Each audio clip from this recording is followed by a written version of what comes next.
From the crack of dawn to dusk, our boy is on a mission. At 7 a.m., he's out running 10 kilometers in the rain, like he's auditioning for a sports drink commercial.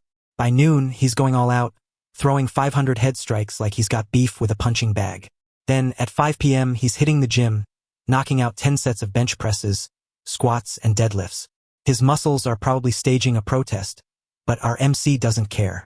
14 days of this madness, and he finally snaps. He storms into his boss's office, slaps down his resignation letter, and leaves without a word. Someone once asked him if he had lost his mind. He thinks now maybe it would be better if he had. After all, sanity seems more like a nuisance these days. His eyes fall on a status window that ominously flashes. The door to the end of days is opening soon. The universe is not subtle with its hints.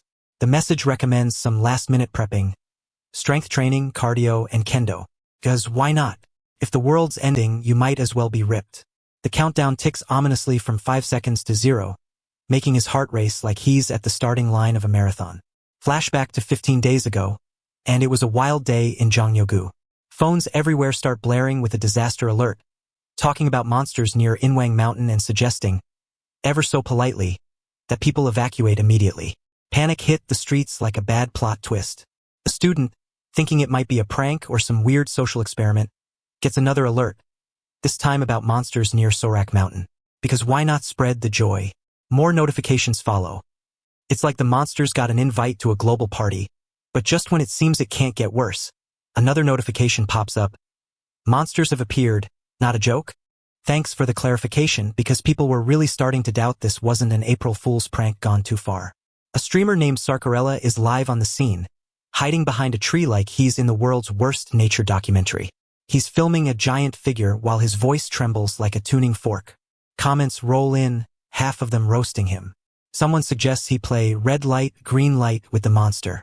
And then there's a classic comment, "This is why men die faster." But suddenly, one comment stands out, pointing out that the monster is moving.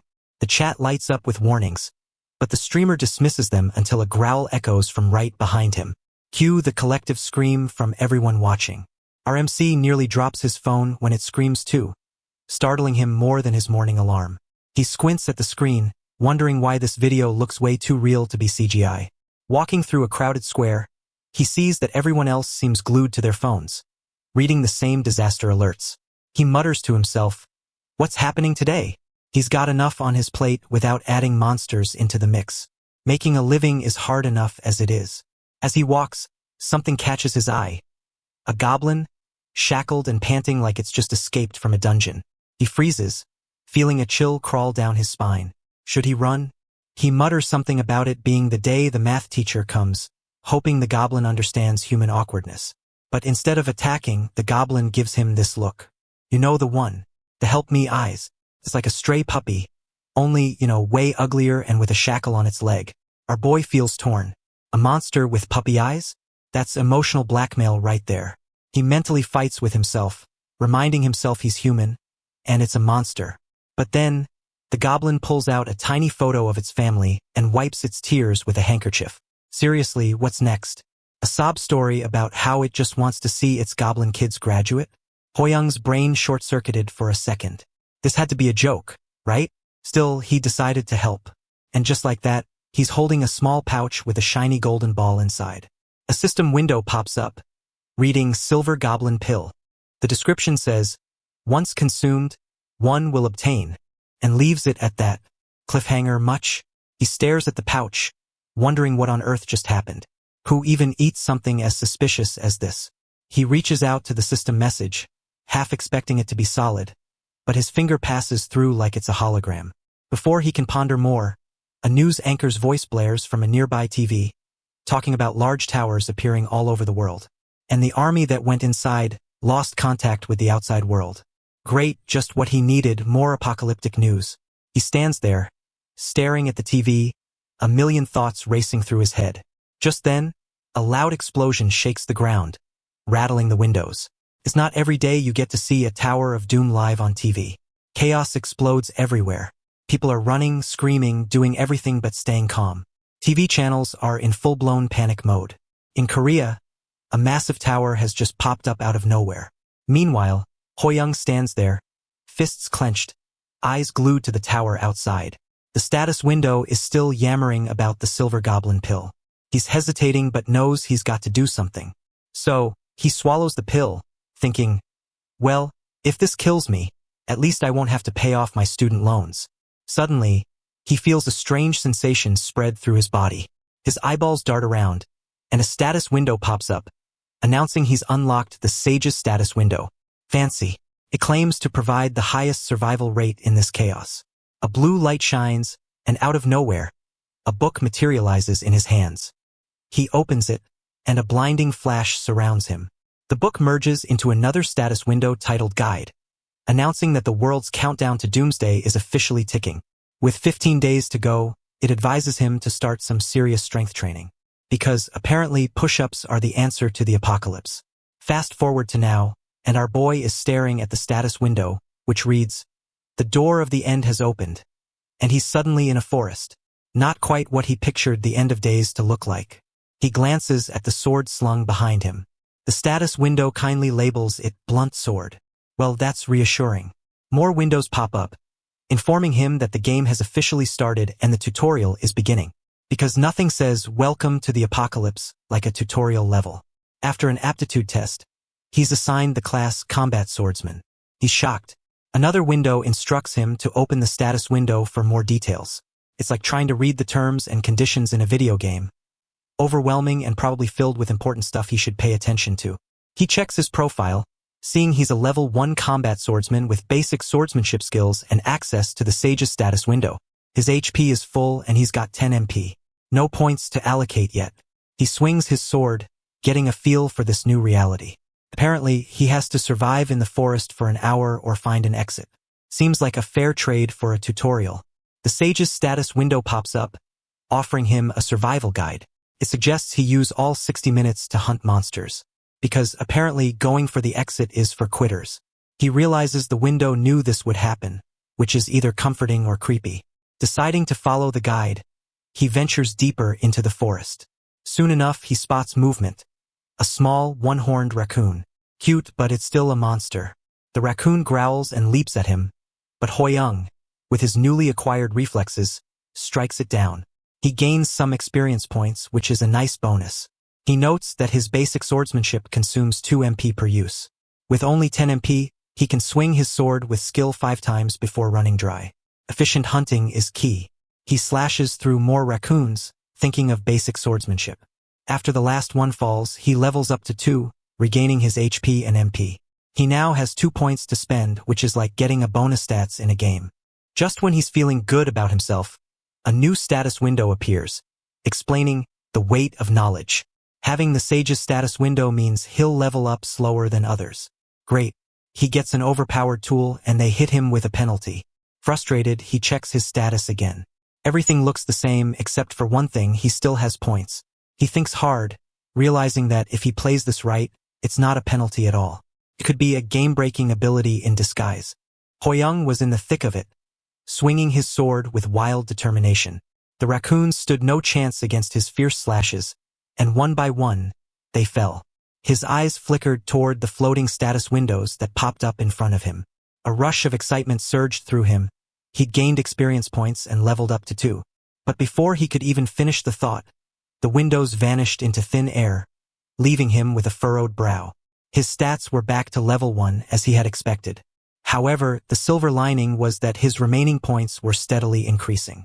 It dawned on him that the more he leveled up, the more experience points he would need for the next level. This sparked an idea.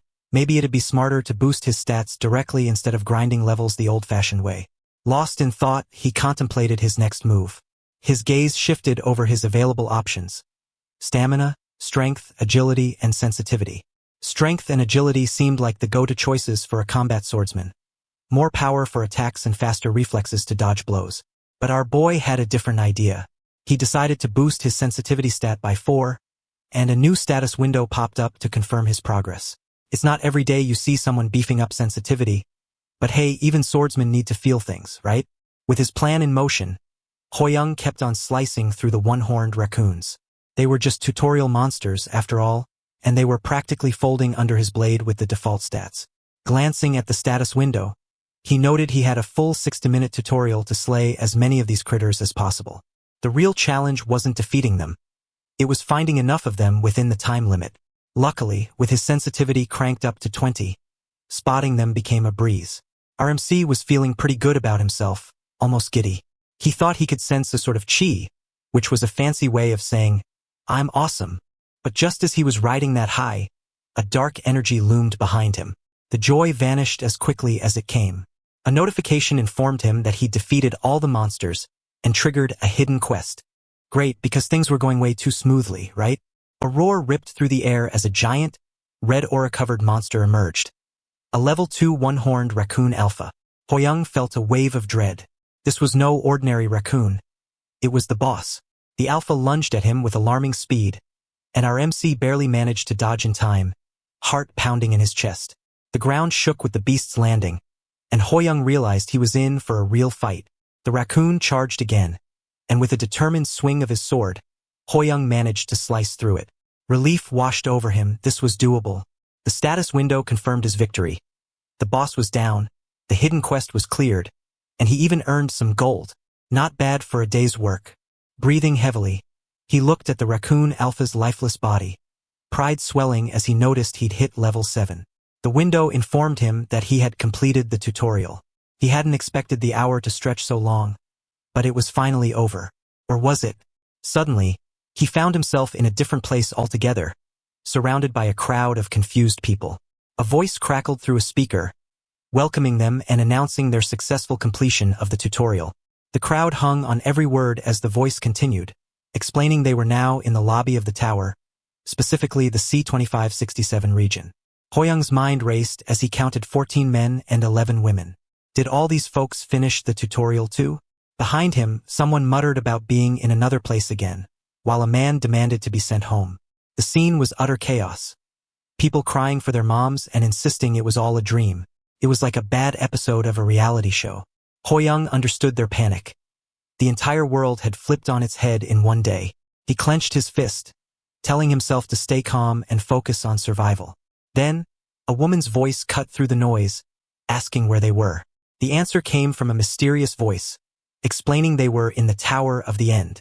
As if this day couldn't get any weirder, she looked down to see a rabbit-like creature that identified itself as Kum, a level 55, and the lower floor manager. Apparently, the tower had its own HR department, complete with cute but deadly mascots. Disbelief spread through the crowd as someone suggested it was a kid in a rabbit suit, while another person questioned if this creature was responsible for their current predicament. Kum took all this in stride, thinking their reactions were perfectly normal. When someone asked what they were supposed to do now that the world was ending, Kum responded with a sinister chuckle, informing them that they'd all be playing a game with their lives on the line. Because, that's just what you want to hear after surviving a life-threatening tutorial. The crowd erupted into chaos, but Hoyoung, fighting to keep his composure, asked if they could return to their normal lives by reaching the tower's top. Kum, with a mischievous wink, said it didn't know. Thanks for the comforting words, Kum. Frustrated, Hoyoung pressed on, asking what the point of climbing the tower was. Turning its back, the creature cryptically stated that some things didn't need meaning and warned that only death awaited those who didn't climb. A hush fell over the crowd at that ominous declaration. Kum casually mentioned that many people had already perished in the tutorial. Shock hit Hoyoung like a ton of bricks. He hadn't considered that. It was just the tutorial, but it seemed many hadn't made it through. Faces of strangers flashed in his mind, and despair gripped him. Kum then asked if anyone was willing to kill it, promising a special reward. Our MC's mind raced. Was this a trap? Despite Kum's cute appearance, it was still level 55. He decided to play it safe and watch how this unfolded. A status window advised him to help Kum get home, leaving Hoyoung conflicted. Meanwhile, a brave, or perhaps foolish, man stepped forward, volunteering to kill Kum, claiming that if it wanted to die so badly, he'd gladly help. Our boy felt a pang of regret. He was too late to act. The man charged at the rabbit, ready to deliver a mighty blow. But with surprising agility, Kum landed a powerful punch to his face, sending him flying. And there it was, the first lesson of the day. Don't mess with the cute ones. They punch back. The crowd was stunned into silence. Kum sarcastically apologized for the accidental counterattack, and panic spread like wildfire. People screamed and ran in every direction, shouting about the man's untimely demise. Hoyoung, rooted to the spot, was consumed with fear. That could have been him. Kumkum, reverting to its original form, tried to reassure everyone, laughing off the incident as a simple mistake. Sure, like accidentally sending someone into orbit was a minor slip-up. The status window reappeared, urging Hoyoung to help the rabbit get home. Doubt gnawed at him. Was the guide trying to deceive him? This was not what he had signed up for. But then again, who could say what was real or fake in a tower with killer rabbits? Kumkum, ever the charmer, decided to keep the party going by casually asking if anyone wanted to help it clock out early. The room fell into an eerie silence, the kind that makes you wonder if you should have stayed in bed that morning. Hoyoung started to suspect that the guide had been playing tricks on him. Why would it lie? Suddenly, a new window titled Sage's Status Window appeared in front of him. Intrigued, he examined the options, Sage's Eye, which would let him see others' status windows, and Guide, to call for assistance at critical moments. Of course, the catch was that picking either would slow down his leveling compared to everyone else. Classic. Hoyoung pondered the Sage's Eye. As he glanced at Kumkum, the gears in his mind started turning. He opted for the Sage's Eye, and a grin spread across his face. It was as if a light bulb had gone off, and he finally understood the situation. Kumkum, playing the part of the innocent creature, claimed it just wanted to go home. Our boy raised his hand, volunteering to help, a surge of determination coursing through him. Maybe the guide hadn't been lying after all. Kumkum, quick to call him out, loudly announced Hoyoung's name and level. Not missing a beat, he declared that his level wasn't important when he was just trying to do a good deed. Kumkum, with a fierce look, agreed and urged him to get on with it. Just as things were heating up, a woman from earlier piped up, reminding Hoyoung of the danger they had just witnessed. A chorus of voices joined in, urging him not to do anything reckless. But with a calm resolve, he assured them he had a plan, leaving the woman speechless and the crowd uncertain. Facing Kumkum, he declared they were about to see something interesting, gripping his sword tightly. The air was thick with anticipation. Kumkum, now brimming with excitement, transformed and ready to punch. Hoyoung stood his ground, his eyes locked on the rabbit's fist as it approached with alarming speed. He remembered an earlier announcement about there being 25 people, but Kumkum had only mentioned 24. The omission of the level 55 monster had to be a psychological ploy to sow fear. As the punch drew near, the crowd collectively held its breath. In a split second, Hoyoung dodged and counterattacked. Using the Sage's Eye, he confirmed his suspicion. There were only 24 people here to begin with. A status window popped up near the body of the supposed dead man, revealing that it was merely a hologram created by Kumkum. Complimenting Hoyoung on his quick thinking, Kumkum showed its profile. Everything 0, level 55. It explained it wasn't its true form, just a hologram that vanished when damaged. The revelation left everyone stunned. With a final flourish, Kumkum disappeared, leaving behind a small blue-green ball labeled Stat.1 and a parting message for the courageous. May the odds be with them. The crowd buzzed with confusion and curiosity. A hologram? It had all been a fake? They murmured amongst themselves. A man approached Hoyoung, asking how he knew. He explained that he saw blood pass through Chai Yisol, who stood so close that she should have been drenched in it. Her eyes widened in realization as she checked herself. Hoyoung concluded it had all been a show, though he thought it best to make up an excuse. Before he could relish in his small victory, a red-haired man stepped forward, looking smug. The new guy had that "I'm the boss" vibe that nobody likes. He claimed it was a waste for Hoyoung to have the ball, insisting he just got lucky. Kim Seyoung, a level 4 player with an ego to match, asserted he would have stepped up if he'd noticed sooner. Hoyoung raised an eyebrow at the waste comment. Seyoung, with a smirk, replied that still being level 1 either made him weak or a coward who ran away. He suggested Hoyoung hand over the ball for the sake of mankind, which sounded like a great slogan for a villain in a superhero movie. Hoyoung, gripping the ball tightly, felt a surge of defiance. Breaking the ball in front of Seyoung, he declared that yielding wasn't his thing, earning himself a stat point and leaving Seyoung fuming. Seyoung accused him of greed and trying to save face, but Hoyoung, trying to keep calm, thought from experience that the wisest thing to do was to avoid people like him. Yet he wondered how long he could maintain this approach. An announcement interrupted their showdown. stating that their starting gold would be distributed. It explained that gold could be used in the shop, with additional gold based on monsters hunted during the tutorial. Kim Se-young, not missing a chance to be smug, sneered at Hoyoung, telling him to consider himself lucky. The announcement continued, revealing the highest starting gold was 7,400. Shockwaves rippled through the crowd. Se-young cursed his measly 1,300 gold, while another level 4 player, Kim Jun-song, marveled at the top player's fortune, having earned 1,500 gold. Hoyoung, holding a hefty 7,400 gold, thought back to the grueling effort it took to kill those raccoons, realizing he was the top player. But he kept that little nugget of info to himself. No need to stir the pot further. A window popped up, announcing the opening of the shop. Hoyoung weighed his options. Gold could be used to buy items, level up skills, or increase stats. He methodically spent his gold, raising his strength, stamina, and agility, bringing all his stats to 20 and leaving himself with 4,600 gold. Nearby, Se-young's shouts about the expense of leveling up skills caught his attention. With a smirk, he decided to level up basic swordsmanship for 1,500 gold and bought some new clothes to replace his tattered gym uniform. At least he could look the part while swinging his sword around. As he was admiring his new look, someone called his name. He turned to see level 3 Yisol asking for advice. This was unexpected. Why was she asking a level 1 player for tips? She smiled warmly, expressing her admiration for his bravery. He peeked at her profile, noting her stats and gold. She was a class healer with a level 1 healing hand skill. To test her honesty, he asked how much gold she had. She replied 800 without hesitation. Curious, he asked if she enjoyed exercising. She admitted she didn't mind walking, leading him to guess her stamina stat was low. He suggested she invest in it, and she agreed, thanking him sincerely.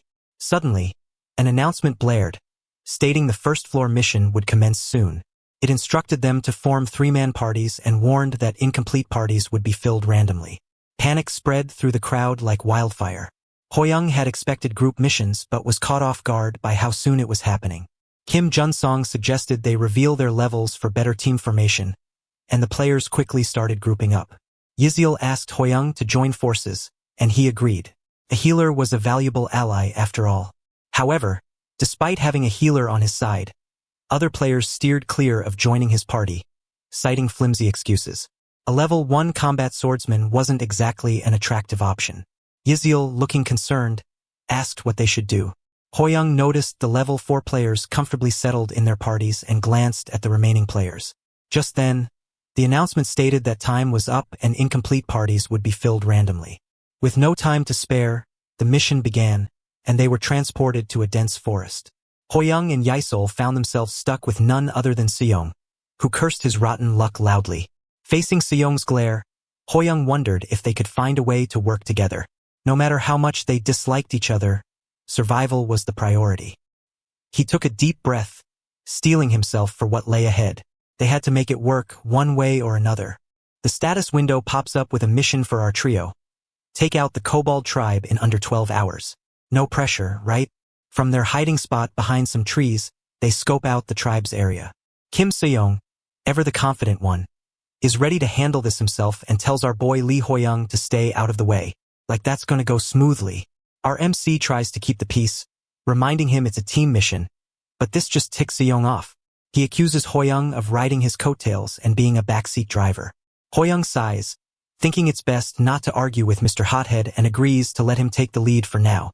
Meanwhile, Chai Yizil is tagging along quietly, already worried about how well this so-called team will work together. She's got a point. As they start moving, Se-young is on a roll, complaining about the bugs swarming around. He's acting like it's the first time he's ever been outside. Hoyoung, on the other hand, is trying to keep his cool and thinks they need to get this mission done without causing more drama. He spots some purple fruits on the trees and starts to think. But before he can piece it together, Yizil jumps in, asking if the kobold monster must be strong.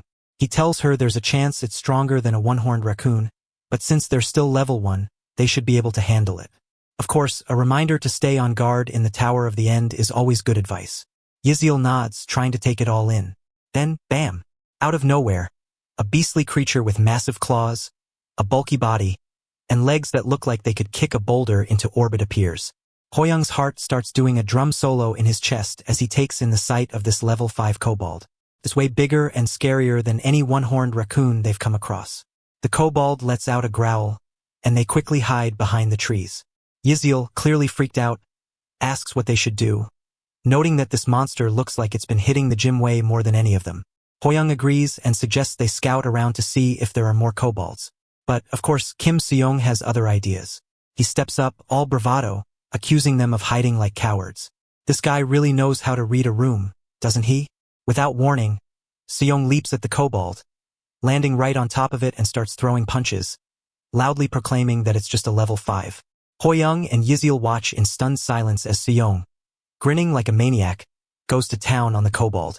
The monster glares at Seong, taking the hits, but Seong keeps on pummeling it, taunting it like he's the main act at a circus. Hoyoung can't believe the nerve of this guy. Yiziel joins the fight, using her healing powers to support Seong, who's clearly enjoying himself. Hoyoung checks their surroundings and, feeling slightly relieved, notes that there are no other kobolds around.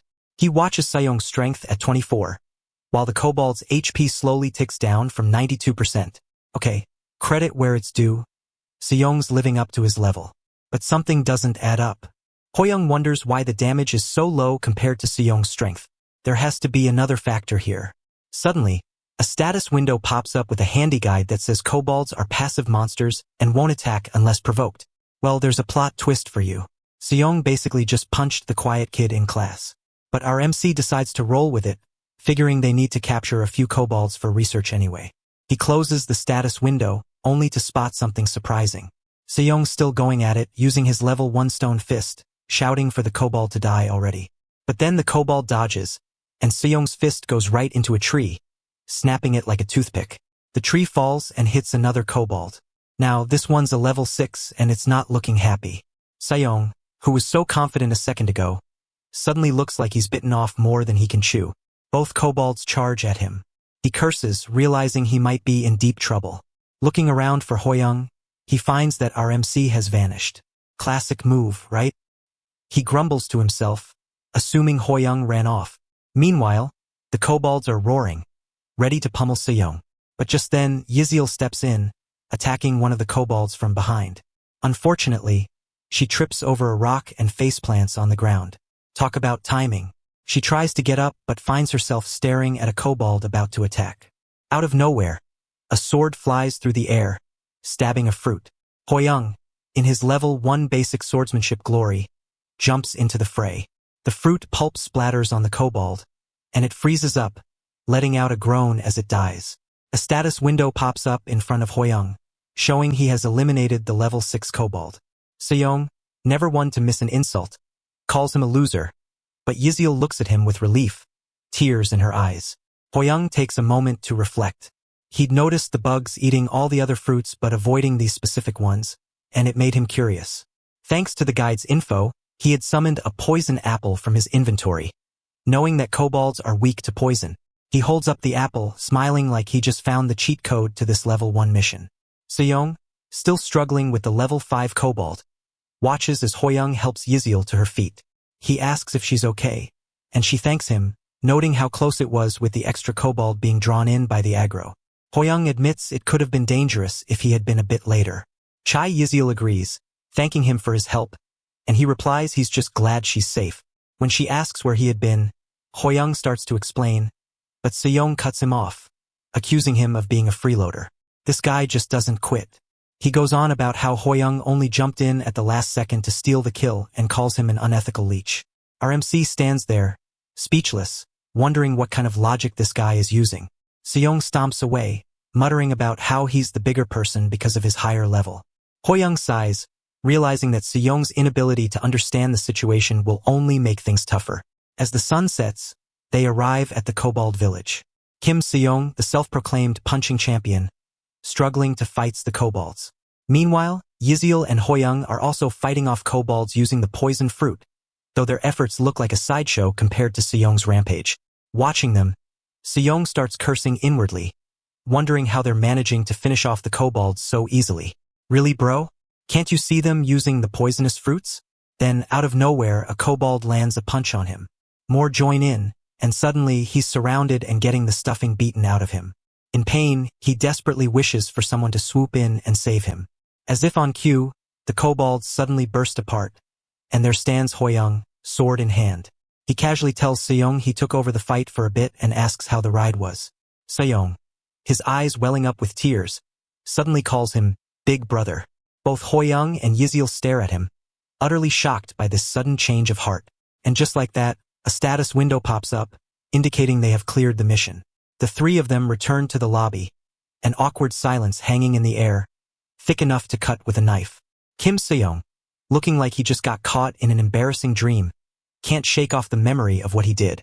Imagine bowing down to Lee Hoyoung like he was some kind of noble lord, pledging allegiance, and even addressing some low-level rookie as Sir. Cringefest, right?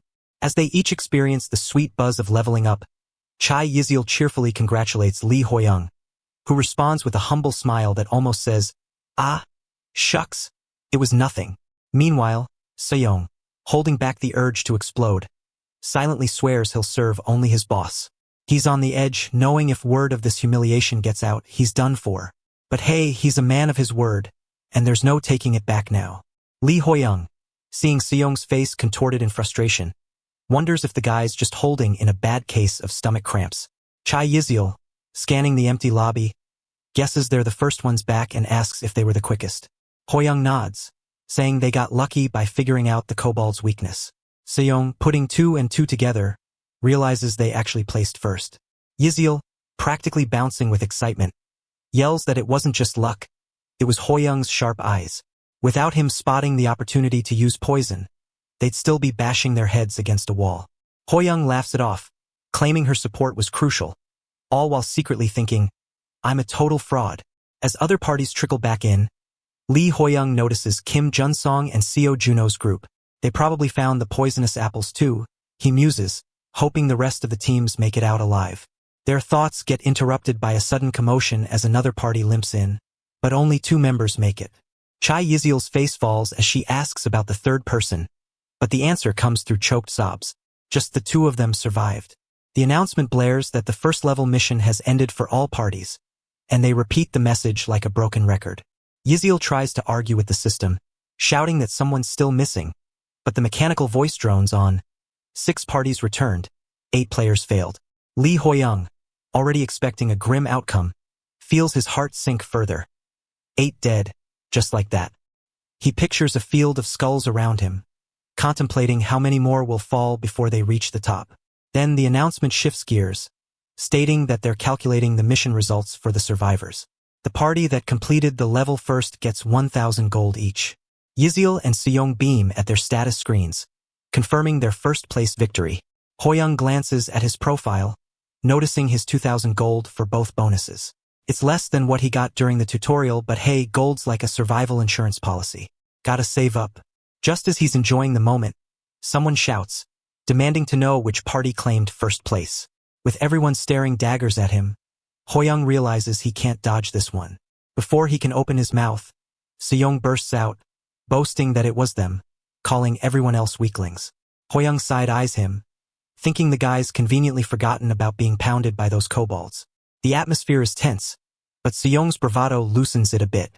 The crowd's mood, however, sours quickly as a woman snorts that for someone who took first place, his level is a measly 2. A man chimes in, pointing out he got 2,000 gold without lifting a finger. Another voice mocks his scaredy-cat performance, and yet another asks if he doesn't feel the least bit ashamed. Hoyoung sighs internally. He thought the tension was easing up. Guess not. Yizil tries to defend him, but he gently stops her, knowing it's pointless. They're not going to listen. He'll have to prove them wrong. Suddenly, Kim Junsong's voice cuts through the chaos, urging everyone to focus on surviving instead of arguing. His profile shows up, revealing his level 8 status as an archer, one of the highest in the area.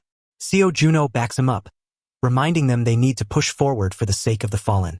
His profile reveals him as a combat swordsman also at level 8. Their words seem to rally the crowd, and soon, more people are shouting encouragement, trying to pull themselves together. Then, without warning, the blue flame on the torch sputters out, replaced by an intense red blaze, which flares up throughout the area, accompanied by an ominous announcement. People panic, the color change signifying something they'd rather not know. The voice announces that the survival rate for Region C, 2567, is below average and a penalty mission is now in effect. Someone shouts, asking what the heck a penalty mission is. The voice clarifies. It's a death mission, and everyone must vote for one player to take it on. Time is set at 5 minutes, and chaos ensues. The announcement mentions that if they don't vote, they'll automatically vote for themselves. The clock starts ticking, and the grim realization sinks in they have to choose someone to die. Amid the chaos, Yiziel suggests if they all vote for themselves, no one has to do the mission. Someone agrees, but Lee Jichil points out the bitter truth. They could all end up doing it. Yiziel's argument falls flat, and the seconds keep ticking away. With over a minute left, a woman points at Hoyoung, naming him as her vote. Others join in, and soon, Hoyoung's name tag is littered with names. Hoyoung knows why. He's the weakest, after all. Society's idea of protecting the weak? Long gone. Yiziel's voice cracks as she pleads for mercy, but the crowd's too desperate to care. A man shouts back that he's got no choice. He doesn't want to die either. A woman cynically adds that Hoyoung would have died anyway, being so low level. Masks drop, true colors show. With a second to spare, even Seong tosses a vote his way, his sorry ringing hollow. The announcement declares the votes are in, and a portal for the death mission materializes. The crowd gasps, reality setting in. Yiziel's eyes well up as she calls out for Hoyoung, but Seong, now laughing, seems relieved, thinking his problem's solved if Hoyoung's out of the picture. Hoyoung watches the portal, thinking the sacrificial lamb's been chosen. As he steps towards it, leaving behind faces twisted with guilt and relief, a notification catches his eye. Participation in the death mission is recommended, high chance of success, and a juicy reward awaits. With a determined grin, he strides into the portal, ready to face whatever's on the other side. As the candidates stand around anxiously, Kim Jun-song steps up to Kim Seong and Chai Yiziel, concern etched on his face. He remarks, with a hint of sadness, that even though they didn't spend much time together, they've been each other's support, and it feels bitter to part ways like this. Seong, voice tinged with irritation, shrugs it off, saying it's not bitter at all, just karma playing out. Jun-song looks puzzled, asking what Seong means by that. Seong snaps, if you just take a look at Lee Hoyoung's level, it's obvious he was freeloading while I carried the entire group. Chai Yiziel, eyes glistening with unshed tears, fires back that Hoyoung's abilities were what got them through the ordeal. Seong, his voice rising, dismisses her words, insisting Hoyoung was merely lucky, landing finishing blows on enemies already on their last legs. Yiziel, indignant, asks if Seong has conveniently forgotten that Hoyoung saved his life when he was at death's door. Seong falls silent, anger bubbling up as he replays the scenes with Hoyoung and the kobolds. A flicker of doubt crosses his mind. Could Hoyoung have some secret skill to disguise his true level? Jun-song, sensing the tension escalating, interjects, saying he truly hopes Hoyoung is as capable as Yiziel believes because that might be his only shot at surviving. Yiziel, wiping her tears and thinking back to Hoyoung's confident vow to prove himself, steels herself and declares that she knows he'll return. Jun-song, nodding with a gentle smile, expresses his agreement, clinging to that sliver of hope. Meanwhile, in the eerie depths of the Kobold tribe's territory, Lee Hoyoung surveys the familiar creatures lurking around. The atmosphere is thick with tension, but the guide's status window fills him with confidence. He muses that he was almost ready to vote himself off the island if things got dire, but now it's clear he's in control. Recalling Kim Seong's sneering face, Hoyoung's grip on his sword tightens, ready to settle the score once and for all. Suddenly, a system notification rings out, announcing the return of the kobold's hunting party. Hoyoung's eyes narrow as he spots the enraged kobolds stalking toward him, signaling the start of his death mission. Eliminate the chieftain and the frenzied hunting group. As the level 12 kobold chieftain growls menacingly, Hoyoung's pulse quickens with adrenaline. The guide's status window flashes. Like the other kobolds, the chieftain is highly susceptible to poison. Hoyoung coats his sword with poison apple pulp, knowing that a level 12 boss monster and its enraged minions would be a death sentence for anyone else. The chieftain lunges, swinging its massive spear, but Hoyoung deftly sidesteps, letting the weapon crash into the ground. Fueled by a newfound confidence, he dispatches the lesser kobolds one by one with his level 2 swordsmanship, determined to claim victory. As the last of them falls, he turns to face the chieftain, taunting it for the final battle. His first strike misses as the chieftain nimbly dodges, making Hoyoung begrudgingly respect its skill. Definitely worthy of a boss fight. But just as suddenly, the chieftain turns tail and runs, leaving Hoyoung in shock. Frustrated and refusing to let it escape, he chases after it, managing to land a few hits from behind, watching its HP drop. This feels almost too easy. Just as he's about to finish the job, his sword unexpectedly got stuck in the chieftain's hide. Glancing up, he sees a bright red full moon casting an eerie light over the scene. The chieftain's eyes glow crimson, and with a deafening roar, it slashes its spear into Hoyoung's shoulder, drawing a spray of blood. Back in the lobby, Kim Seong scoffs, saying there's no use fretting over someone who's probably dead by now. He declares that from now on, he'll take charge and carry the team to the top. Chai Yiziel, still holding on to hope, prays quietly for Hoyoung's safety. Seong sneers at her, mocking her for wasting prayers on someone who's already a goner. She snaps back, saying that even in this hellhole, a little decency wouldn't kill him. Seong rolls his eyes, insisting he hasn't said anything out of line. Just then, someone shouts, pointing toward the portal. The group turns as one, eyes widening in disbelief as Lee Hoyoung emerges. A system announcement proclaiming that the player who participated in the death mission has returned alive. Hoyoung, wearing a faint smile, confirms his triumphant return. Reflecting on the guide's warning about the chieftain's strength under the red moon, Hoyoung replays the moment when his shoulder was slashed open. With his HP dangerously low, he had leaned against a tree, desperately trying to stanch the bleeding. When the chieftain charged again, its own HP barely hanging on, Hoyoung dodged at the last moment, letting the chieftain's spear smash into the tree trunk. That's when it hit him. While a sword might struggle against a wall, a carefully driven nail could pierce right through. Pouring every ounce of his strength and the chieftain's own momentum into one decisive thrust, Hoyoung drove his blade into the chieftain's heart, delivering a fatal blow. A system message popped up, confirming that stabbing had been added to his swordsmanship skills. He had cleared the death mission. Back in the tower, Chai Yiziel races toward Hoyoung, arms outstretched, shouting that she knew he'd make it back. Just as she's about to embrace him, she's abruptly shoved aside. Dazed, she looks up to see Kim Seong gripping Hoyoung in a tight bear hug, exuberantly declaring that he knew Hoyoung would return and calling him Big Brother, like they've been best friends all along. Typical Seong, always quick to jump on the winning side. Kim Seong clings tightly to Lee Hoyoung, shouting with wild excitement, "I knew you'd make it, big bro."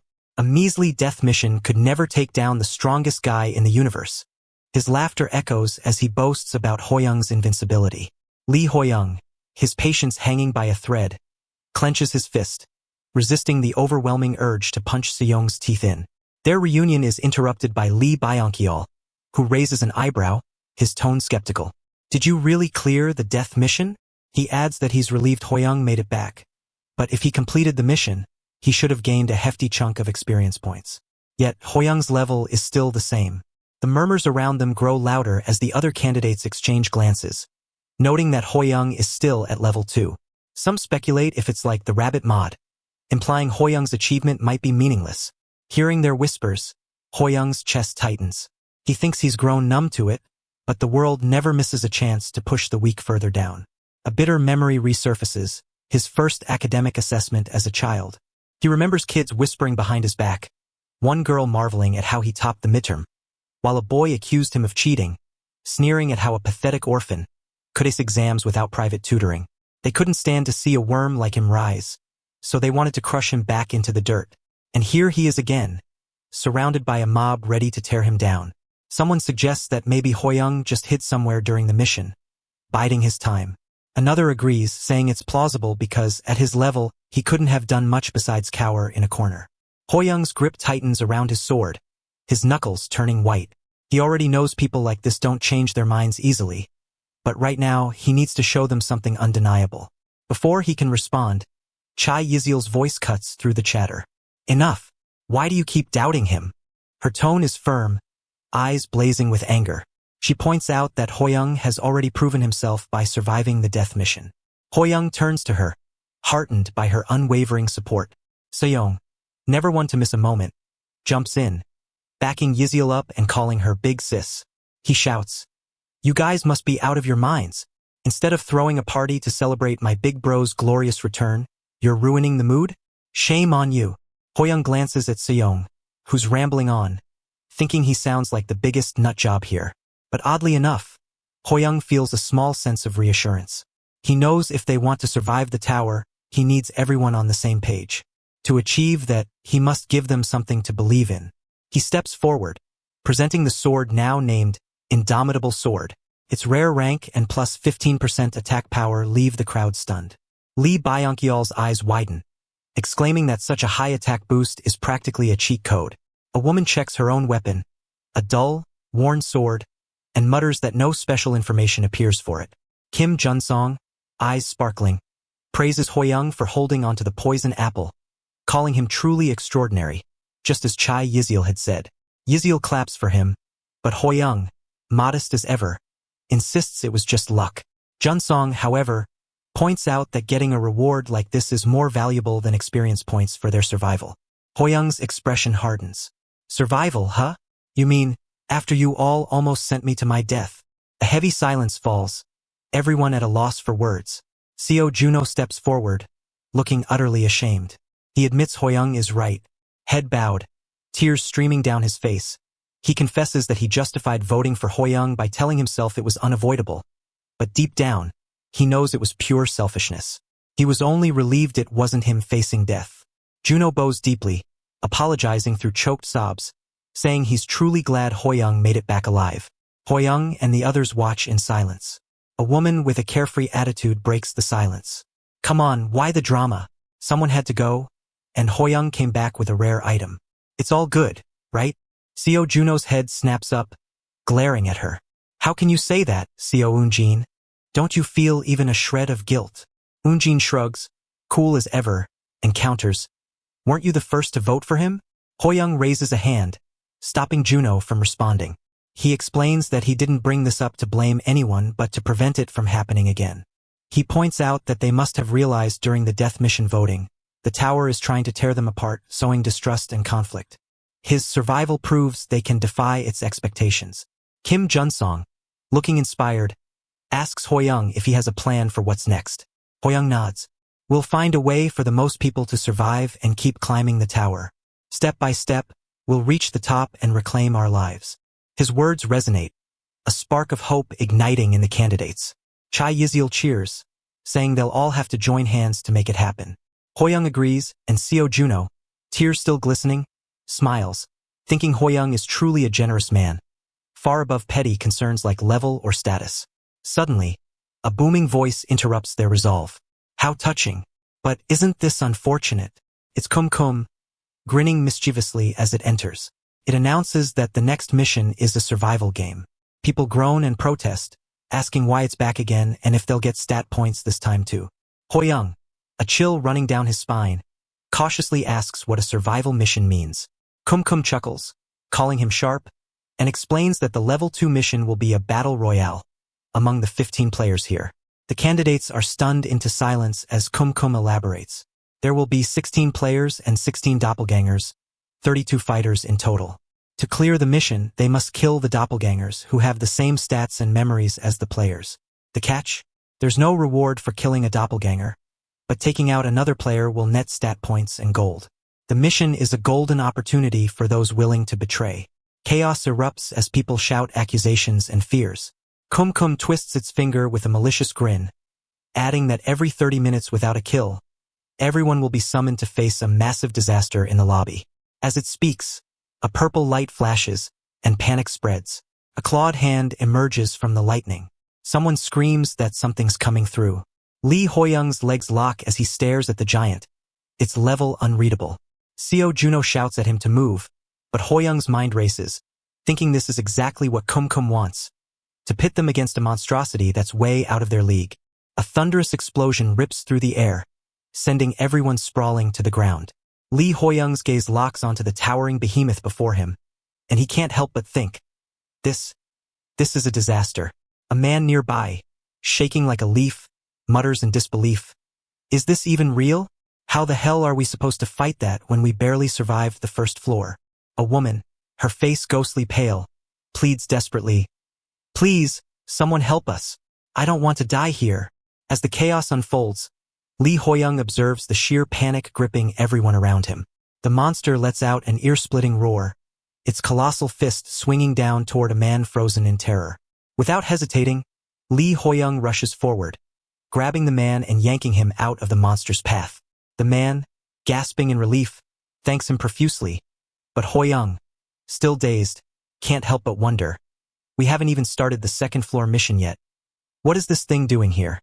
Kumkum's voice drips with mock sympathy. Oh, how terrifying.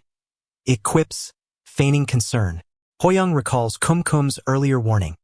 If no one dies every 30 minutes, they'd be summoned to face a disaster.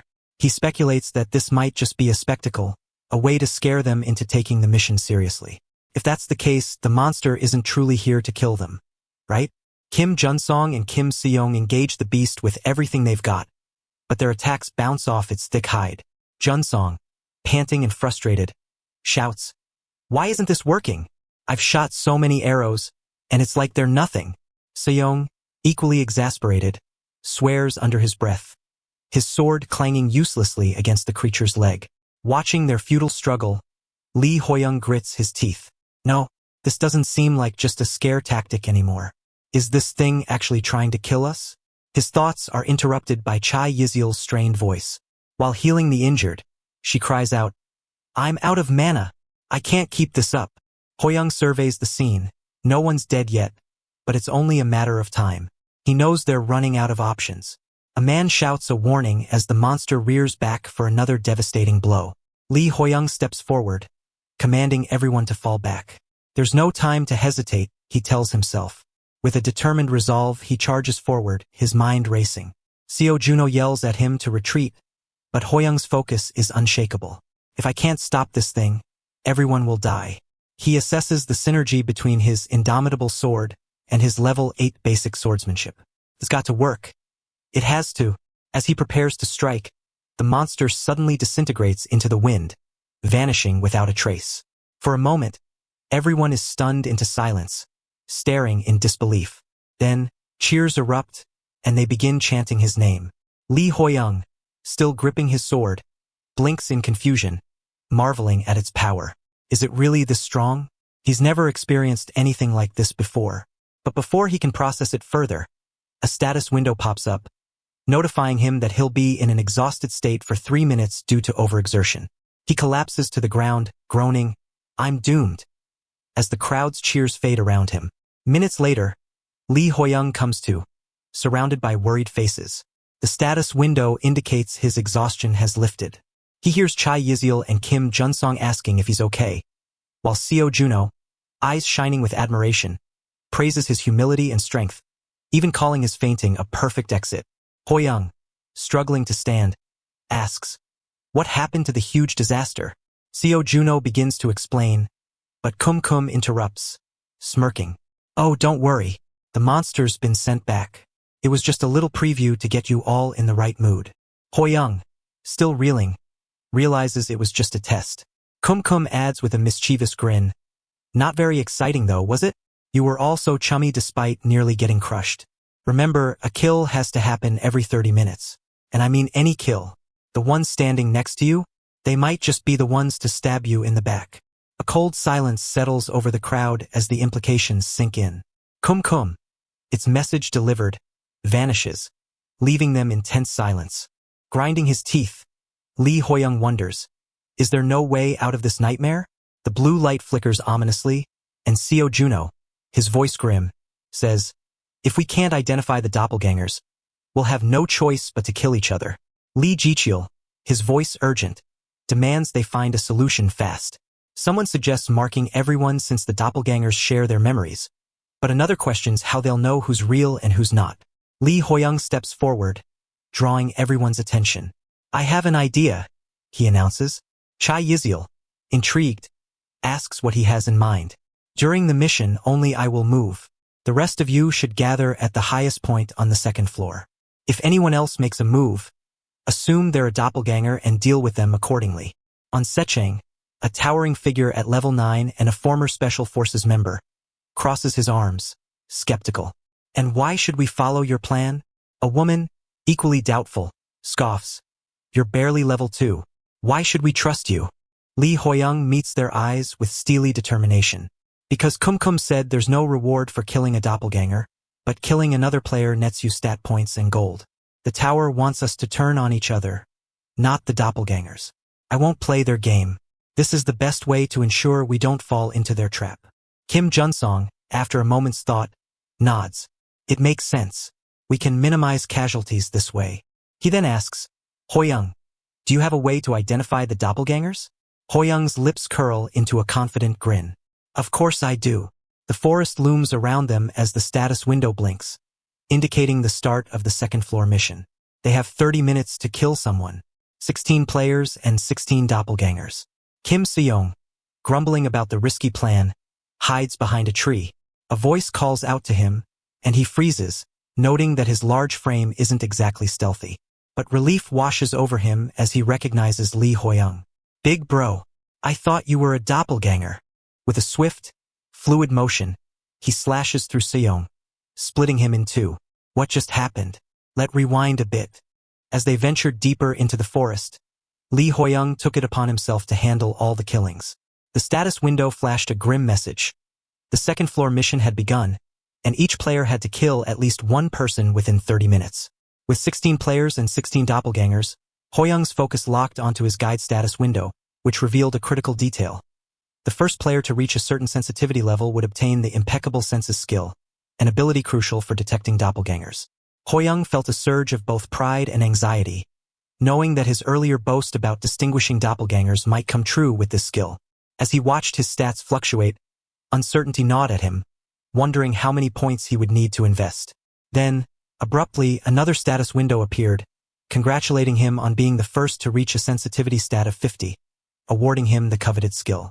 The impeccable senses ability heightened his perception, enabling him to gather detailed information about anyone within a specific radius.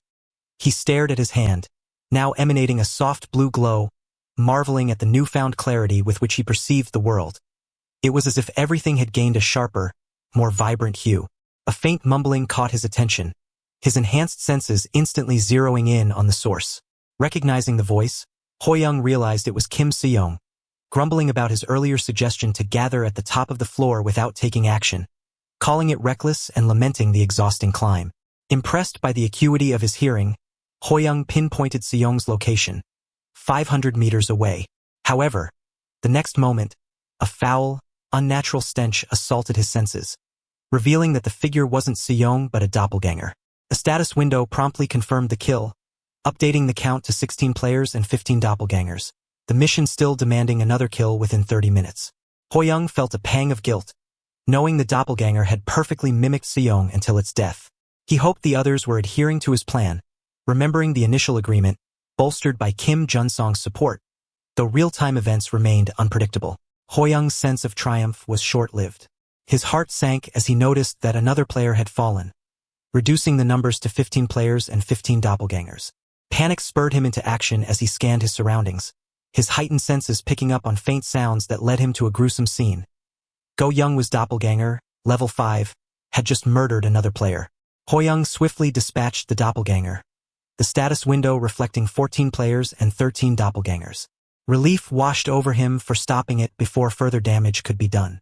But as he inspected the fallen level 4 Lee Byonkyol, confusion set in. The wound was inconsistent with Go Young's weapon. It was an arrow wound. His gaze darted around, and his eyes caught sight of Kim Junsong, bow in hand, ready to attack. Instinctively, Hoyoung ducked behind a tree, realizing there might be another culprit at play. When Junsong called out, demanding to know who was there, Hoyoung noticed the arrow wound on Junsong's shoulder and considered the possibility that it had been self-inflicted by his doppelganger. Cautiously, he approached, attempting to explain the situation, but Junsong remained wary, keeping his distance. Pointing to the dead doppelganger, Hoyoung finally convinced Junsong of his identity. With a grave nod, Junsong warned him about his own doppelganger before collapsing from exhaustion, and Hoyoung rushed to his aid. After some time, Hoyoung helped Junsong to his feet, and they continued together. Overcome with guilt, Junsong apologized profusely, lamenting that if he hadn't fled, perhaps others might still be alive. The horrifying thought of a malicious doppelganger bearing his likeness and sowing chaos weighed heavily on his conscience. Hoyoung, understanding his turmoil, reassured him, insisting that none of them were to blame. They were all trapped in the tower's cruel game, and their only focus should be on surviving. Suddenly, Hoyoung's senses flared, alerting him to Chai Yiziel and Seo Juno rushing towards them, calling out his name. Yiziel, visibly relieved, expressed her concern after hearing about the recent deaths, while Juno, equally distressed, struggled to comprehend how two players could have fallen so quickly. Yiziel began to examine Junsong's injuries, offering to heal him, but Hoyoung, instinct screaming, stepped in, urging Junsong to stay back. The approaching figures were not their real comrades but doppelgangers. Junsong, still reeling from the shock, watched as Seo Juno's doppelganger launched itself at Hoyoung, ranting about an old grudge from a death mission and questioning whether Hoyoung still harbored resentment, despite his reputed kindness. Their weapons clashed with a harsh, metallic screech. Junsong, shaking off his stupor, joined the fray, pledging to take on the other doppelganger. Hoyoung, bewildered by the brazen assault of these doppelgangers, wondered why they were so bold, especially when one of them held Yiziel's memories and should have known of his strength. But there was no time to ponder. Chai Yiziel's doppelganger seized the opportunity, lunging at Hoyoung from behind. He barely evaded the strike, his body moving with the fluid precision his skill granted him. As both doppelgangers pressed their attack, he expertly maneuvered, dodging and countering each strike with calculated precision. Just as he began to gain the upper hand, an arrow whizzed past his face, narrowly missing him. His gaze snapped toward Kim Junsong, who smirked disdainfully, complaining about a missed opportunity. A few moments before the chaos unfolds, Lee Hoyoung is focused on dispatching the doppelgangers of Go Young-woo with surgical precision. Meanwhile, lurking behind a nearby tree, Kim Junsong, a 35-year-old archer who once lived as a fisherman from Wonyoung, watches with a sinister grin. He calmly nocks an arrow, indulging in his twisted pastime he calls human fishing. In his excitement, he slips into his old dialect, a reminder of how deeply he relishes these moments of cruelty. As Lee Hoyoung senses his presence, Kim taunts him, asking what feelings might be churning inside him.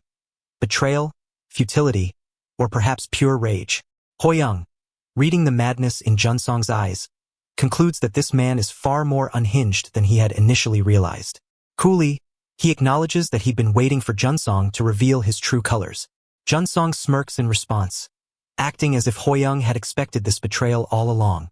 Their history flashes in Hoyoung's mind, the time when he'd helped Junsong walk and, in doing so, noticed his stats rise unnaturally. It became clear then, Junsong was a ticking time bomb, a predator hiding behind a facade. You're nothing but a murderous psychopath, Hoyoung accuses coldly. With an envious gleam in his eye, Junsong counters with intrigue. Has the tower blessed you, Hoyoung? Or are you just lucky? Hoyoung, growing tired of the small talk, points his glowing blue sword directly at him and demands to know why he's willing to kill. Is gold and stats really worth all this? Or is it something more? Unfazed, Junsong lets out a twisted laugh, explaining, in this world, killing brings rewards, not penalties. Why wouldn't I do it? He releases an arrow aimed straight for Hoyoung. Hoyoung had hoped there would be something more behind Junsong's actions. A reason, a motive, but he realizes with a grim sigh that Junsong is simply a deranged psychopath who has been waiting for this moment all along. As if on cue, the doppelgangers of Chai Yiziel and Seo Juno rush towards Hoyoung. Dodging Junsong's flurry of arrows, Hoyoung parries each attack with precision, but a few still graze his face, drawing blood.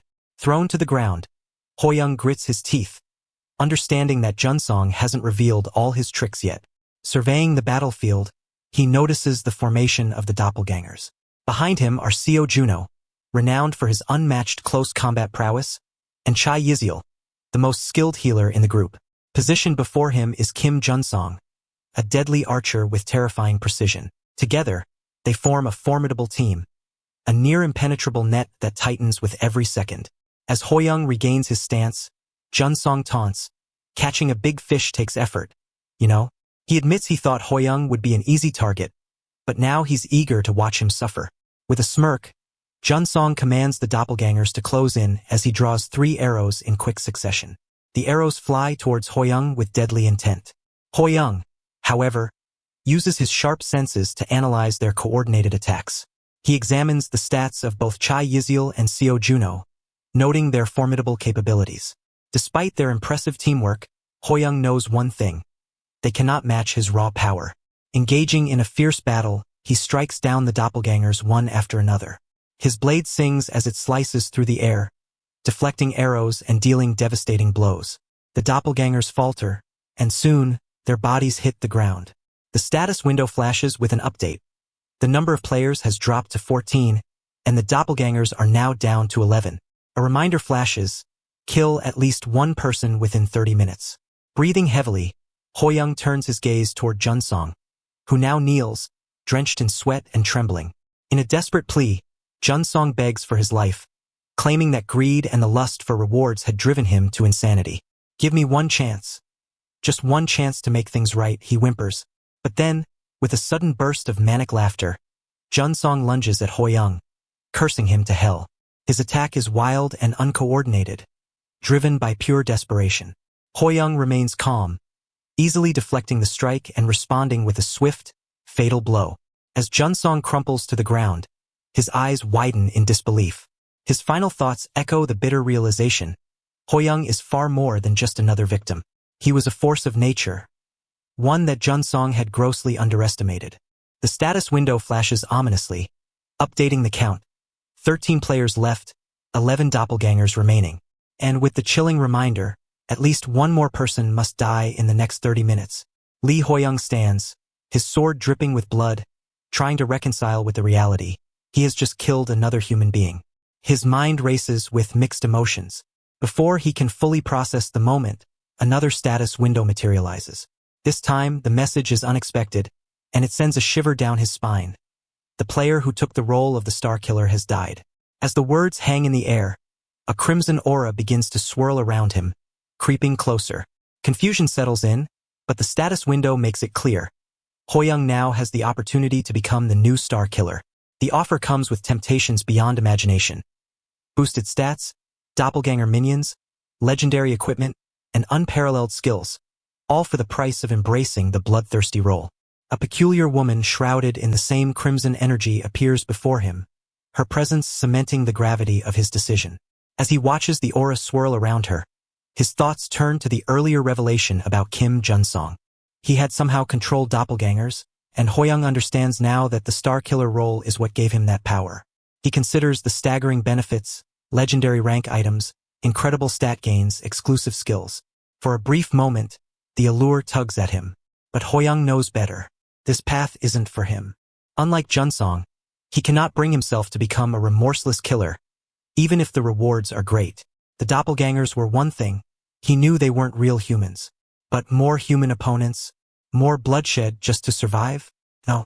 With a resolute shake of his head, he rejects the Star Killer's challenge. Hoyoung continues walking, soon rejoining the group. They all seem relieved, though one person stands out: Kim Seyoung, his cheerful energy a stark contrast to the dire situation. "Big brother," Seyoung calls out, his bright eyes lighting up as he waves. For a brief second, Hoyoung considers whether being more ruthless might be necessary. He compliments the group for their effort, appreciating their dedication to the plan despite the circumstances. Inside, however, a storm of frustration brews.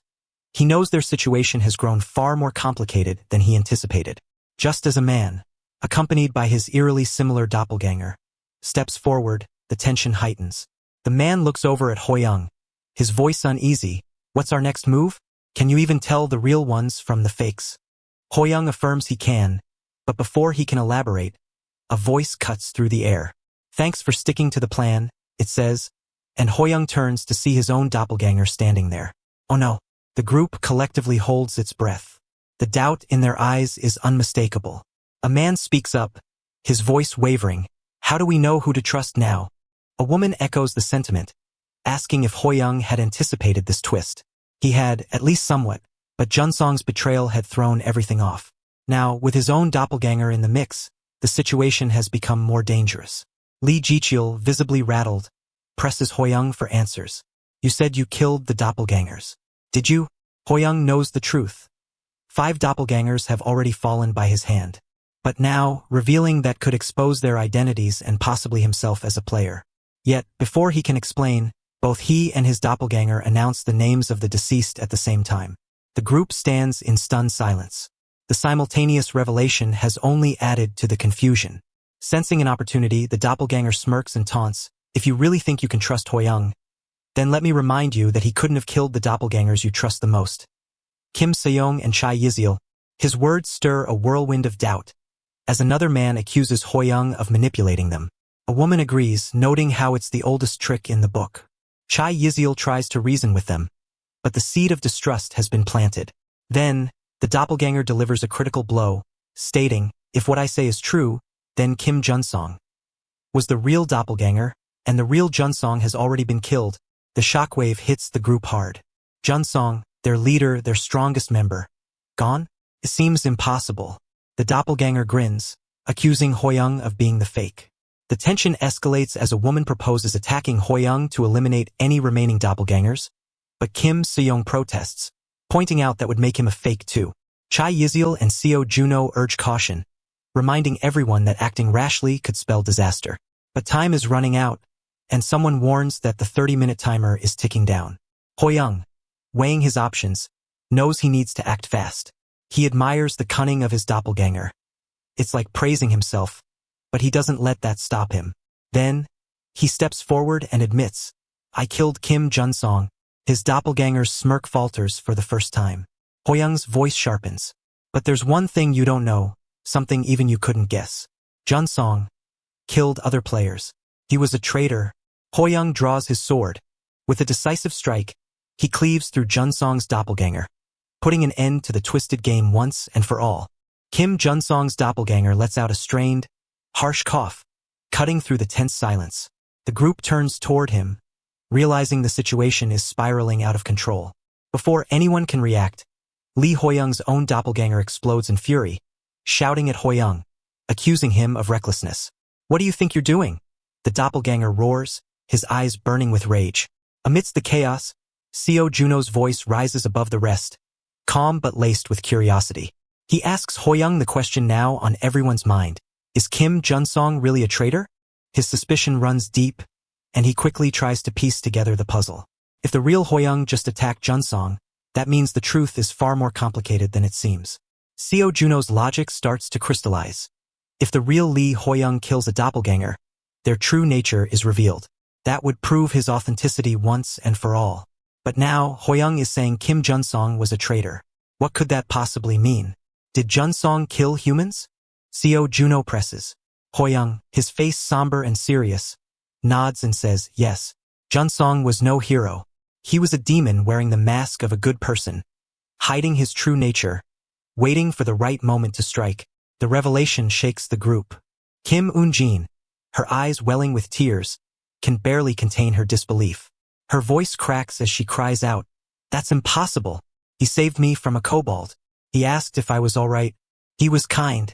The weight of the accusation overwhelms her, and before anyone can stop her, she rushes at Hoyoung, ready to attack out of pure emotion. But before she can close the distance, an arrow flies through the air, striking her with deadly precision.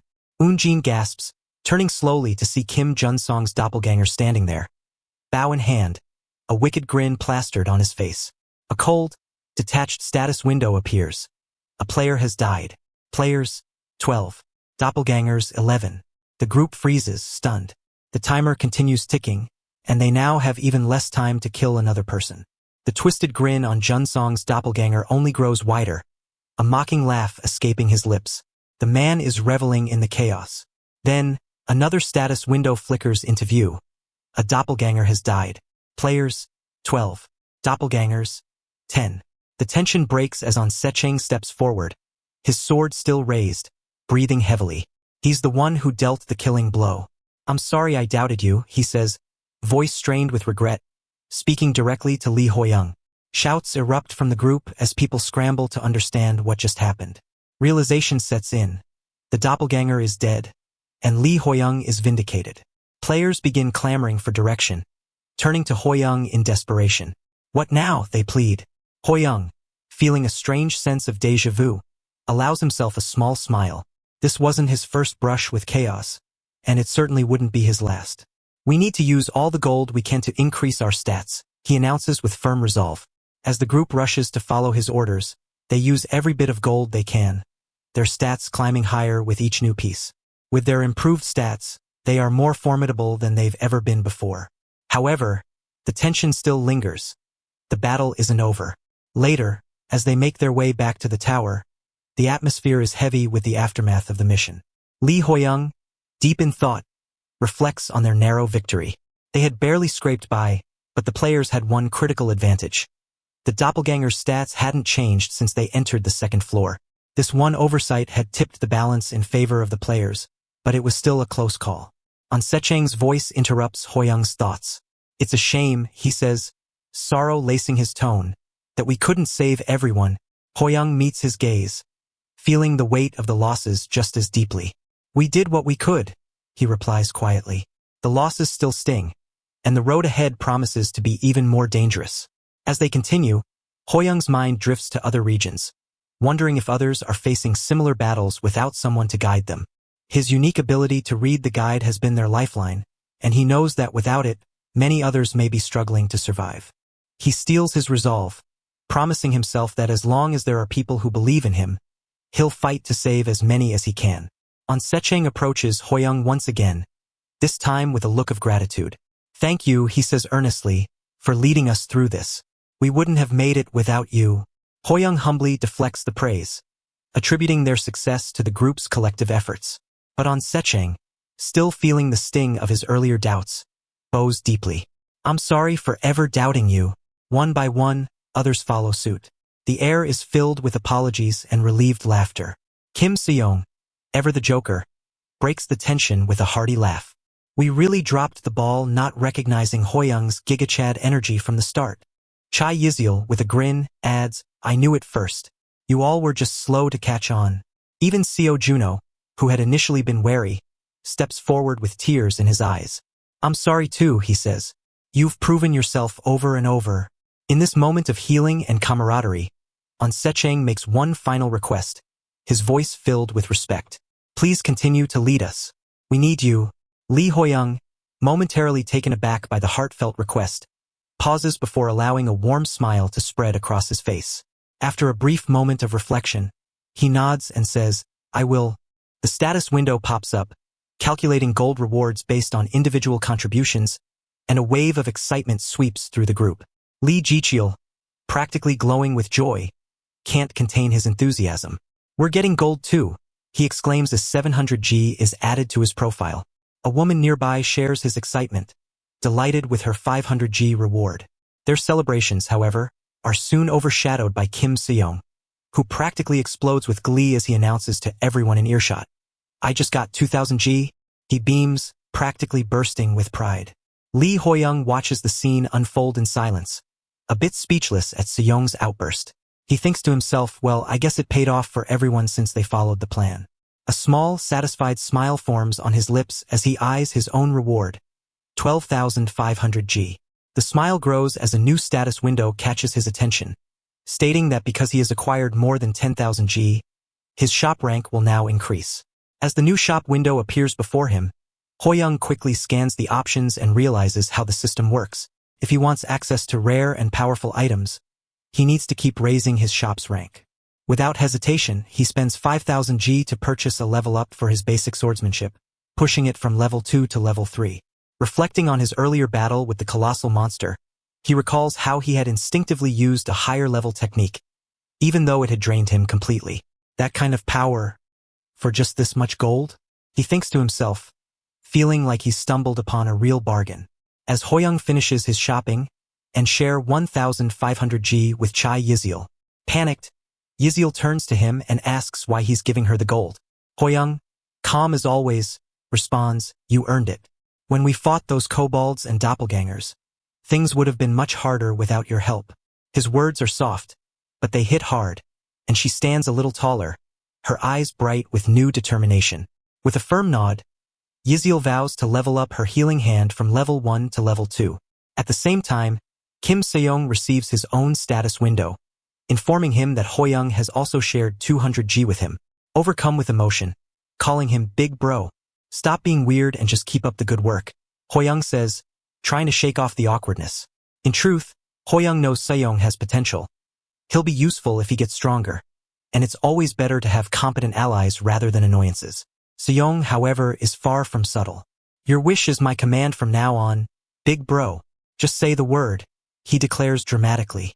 Hoyoung, disgusted, thought to test out his newly upgraded level 3 swordsmanship on him. Suddenly, the valley-like area therein fills with new notifications as the status window announces the start of the 3rd floor mission. A siege war. It explains that this will be their first encounter with players from other regions, and their mission is to attack, bring down the castle, and occupy the altar within 24 hours. The penalty for failure remains ominously unknown. A shining purple crystal, labeled as the return crystal, appears in Hoyoung's hand. The status window mentions it's a time-limited item, usable only on the 3rd floor. Hoyoung examines it carefully as the others receive their own crystals. Lee Jichil, frowning in confusion, voices the question on everyone's mind. Does this mean we have to kill other people? Another player, staring at the crystal in her hand, asks, "What's this even for?" Hoyoung, eyes fixed on the status window in front of him, pieces it all together. This crystal is their failsafe, their means of survival if things go south. Turning to Kim Sejong, he reminds him of his earlier proclamation. You said you'd do anything, right? Sejong gulps nervously. This can't be good. Panting heavily as he climbs up the mountain, Sejong mutters under his breath, Hoyoung's really being too much this time. He could have just explained that I wouldn't die for real. The guide window explained that the return crystal will bring them back to the starting point upon death. Now standing before the castle gate, Sejong remembers Hoyoung's promise.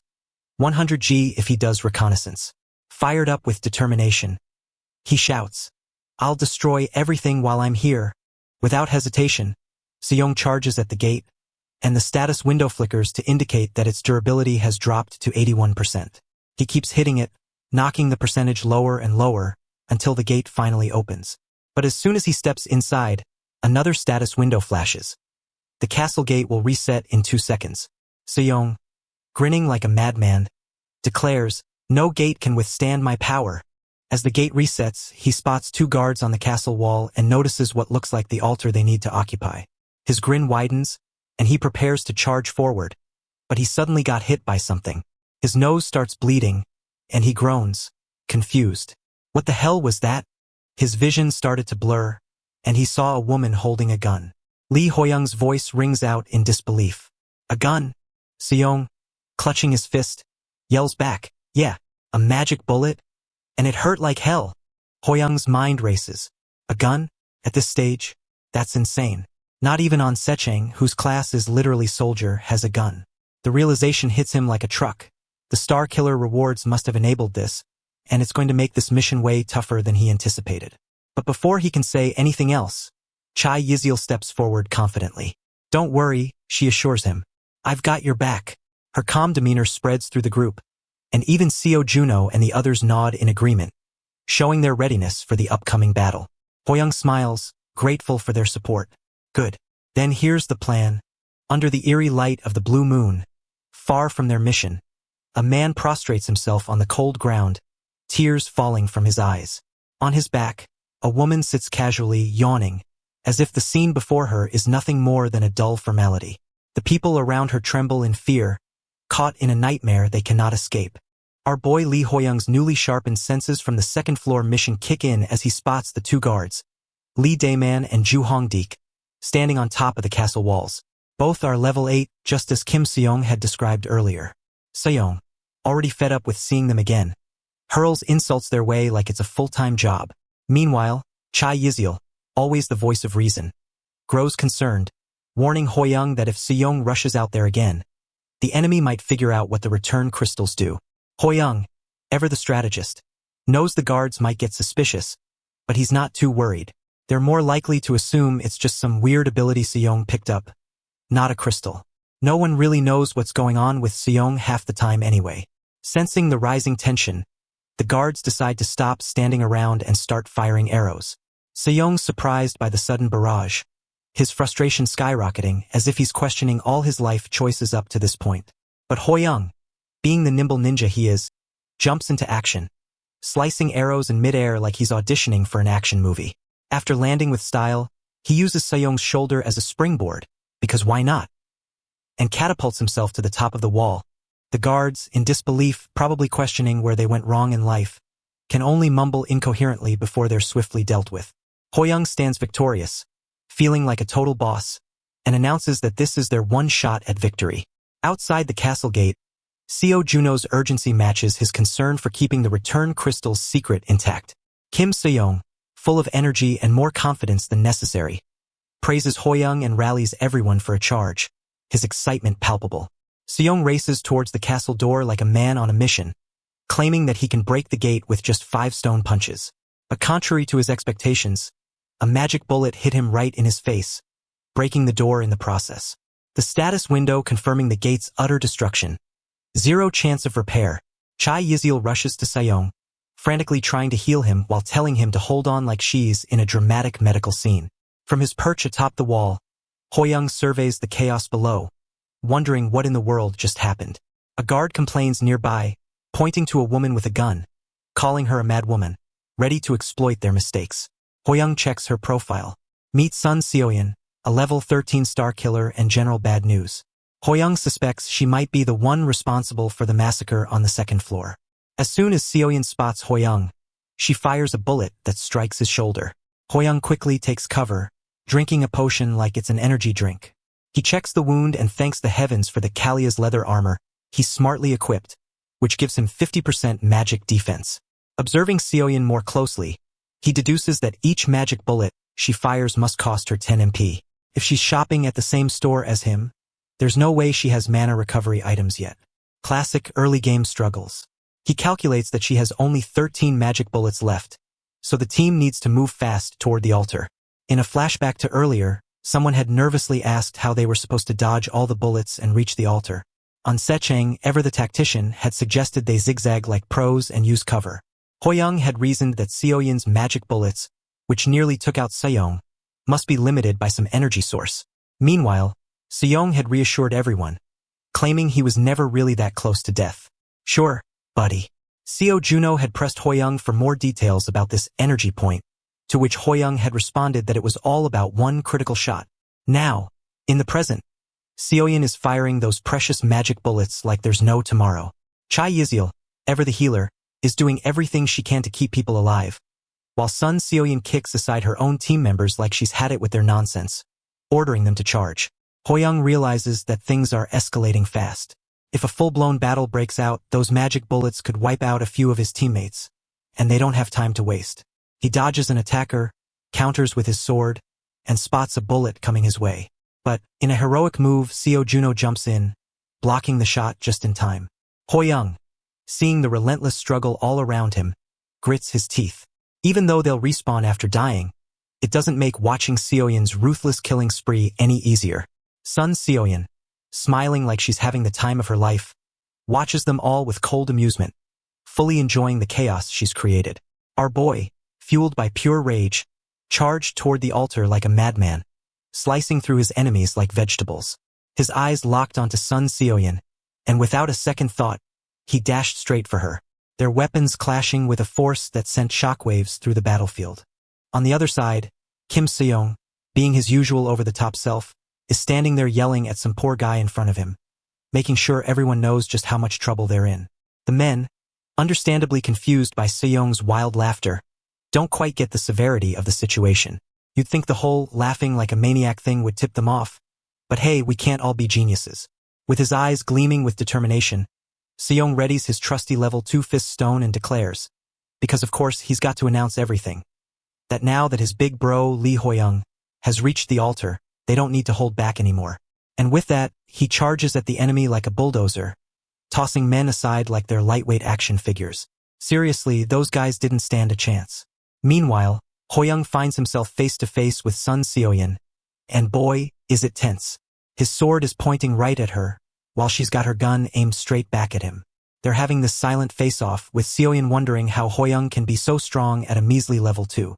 And Hoyoung? He's casually smirking, just as curious about how she climbed her way to level 13. Neither one seems to have an answer, but before Seoyeon can puzzle over it too much, a bright blue light flashes under Hoyoung's feet. A status window pops up, announcing that Hoyoung's officially claimed the altar. But there's a catch. He needs 2 more people to lock it down for good. Looks like the showdown with Seoyeon is the first step. Not one to wait around. Hoyoung lunges forward, sword slashing through the air. But Seoyeon blocks him with her gun, firing off bullets from every angle. And here's where Hoyoung shows off. He doesn't just dodge the shots, he deflects them, making it look easy. Seoyeon's probably wondering if he's part ninja or something because those reflexes. Now, if you think Hoyoung's skills came out of nowhere, you'd be wrong. His buddy, Seo Juno, is not just a swordsman of legendary skill in their region. He's also a master at table tennis. Yep, ping pong, believe it or not. In pro matches, it's not enough to just see the ball and swing. You've got to predict your opponent's moves based on the smallest of tells, like body language or where their eyes are looking. Seo Juno earned the nickname, the genius of prediction, and it's this exact skill that helped him dodge magic bullets like it's nothing. Hoyoung must have picked up a trick or two because he's pressing Seoyeon hard, dodging everything she throws at him.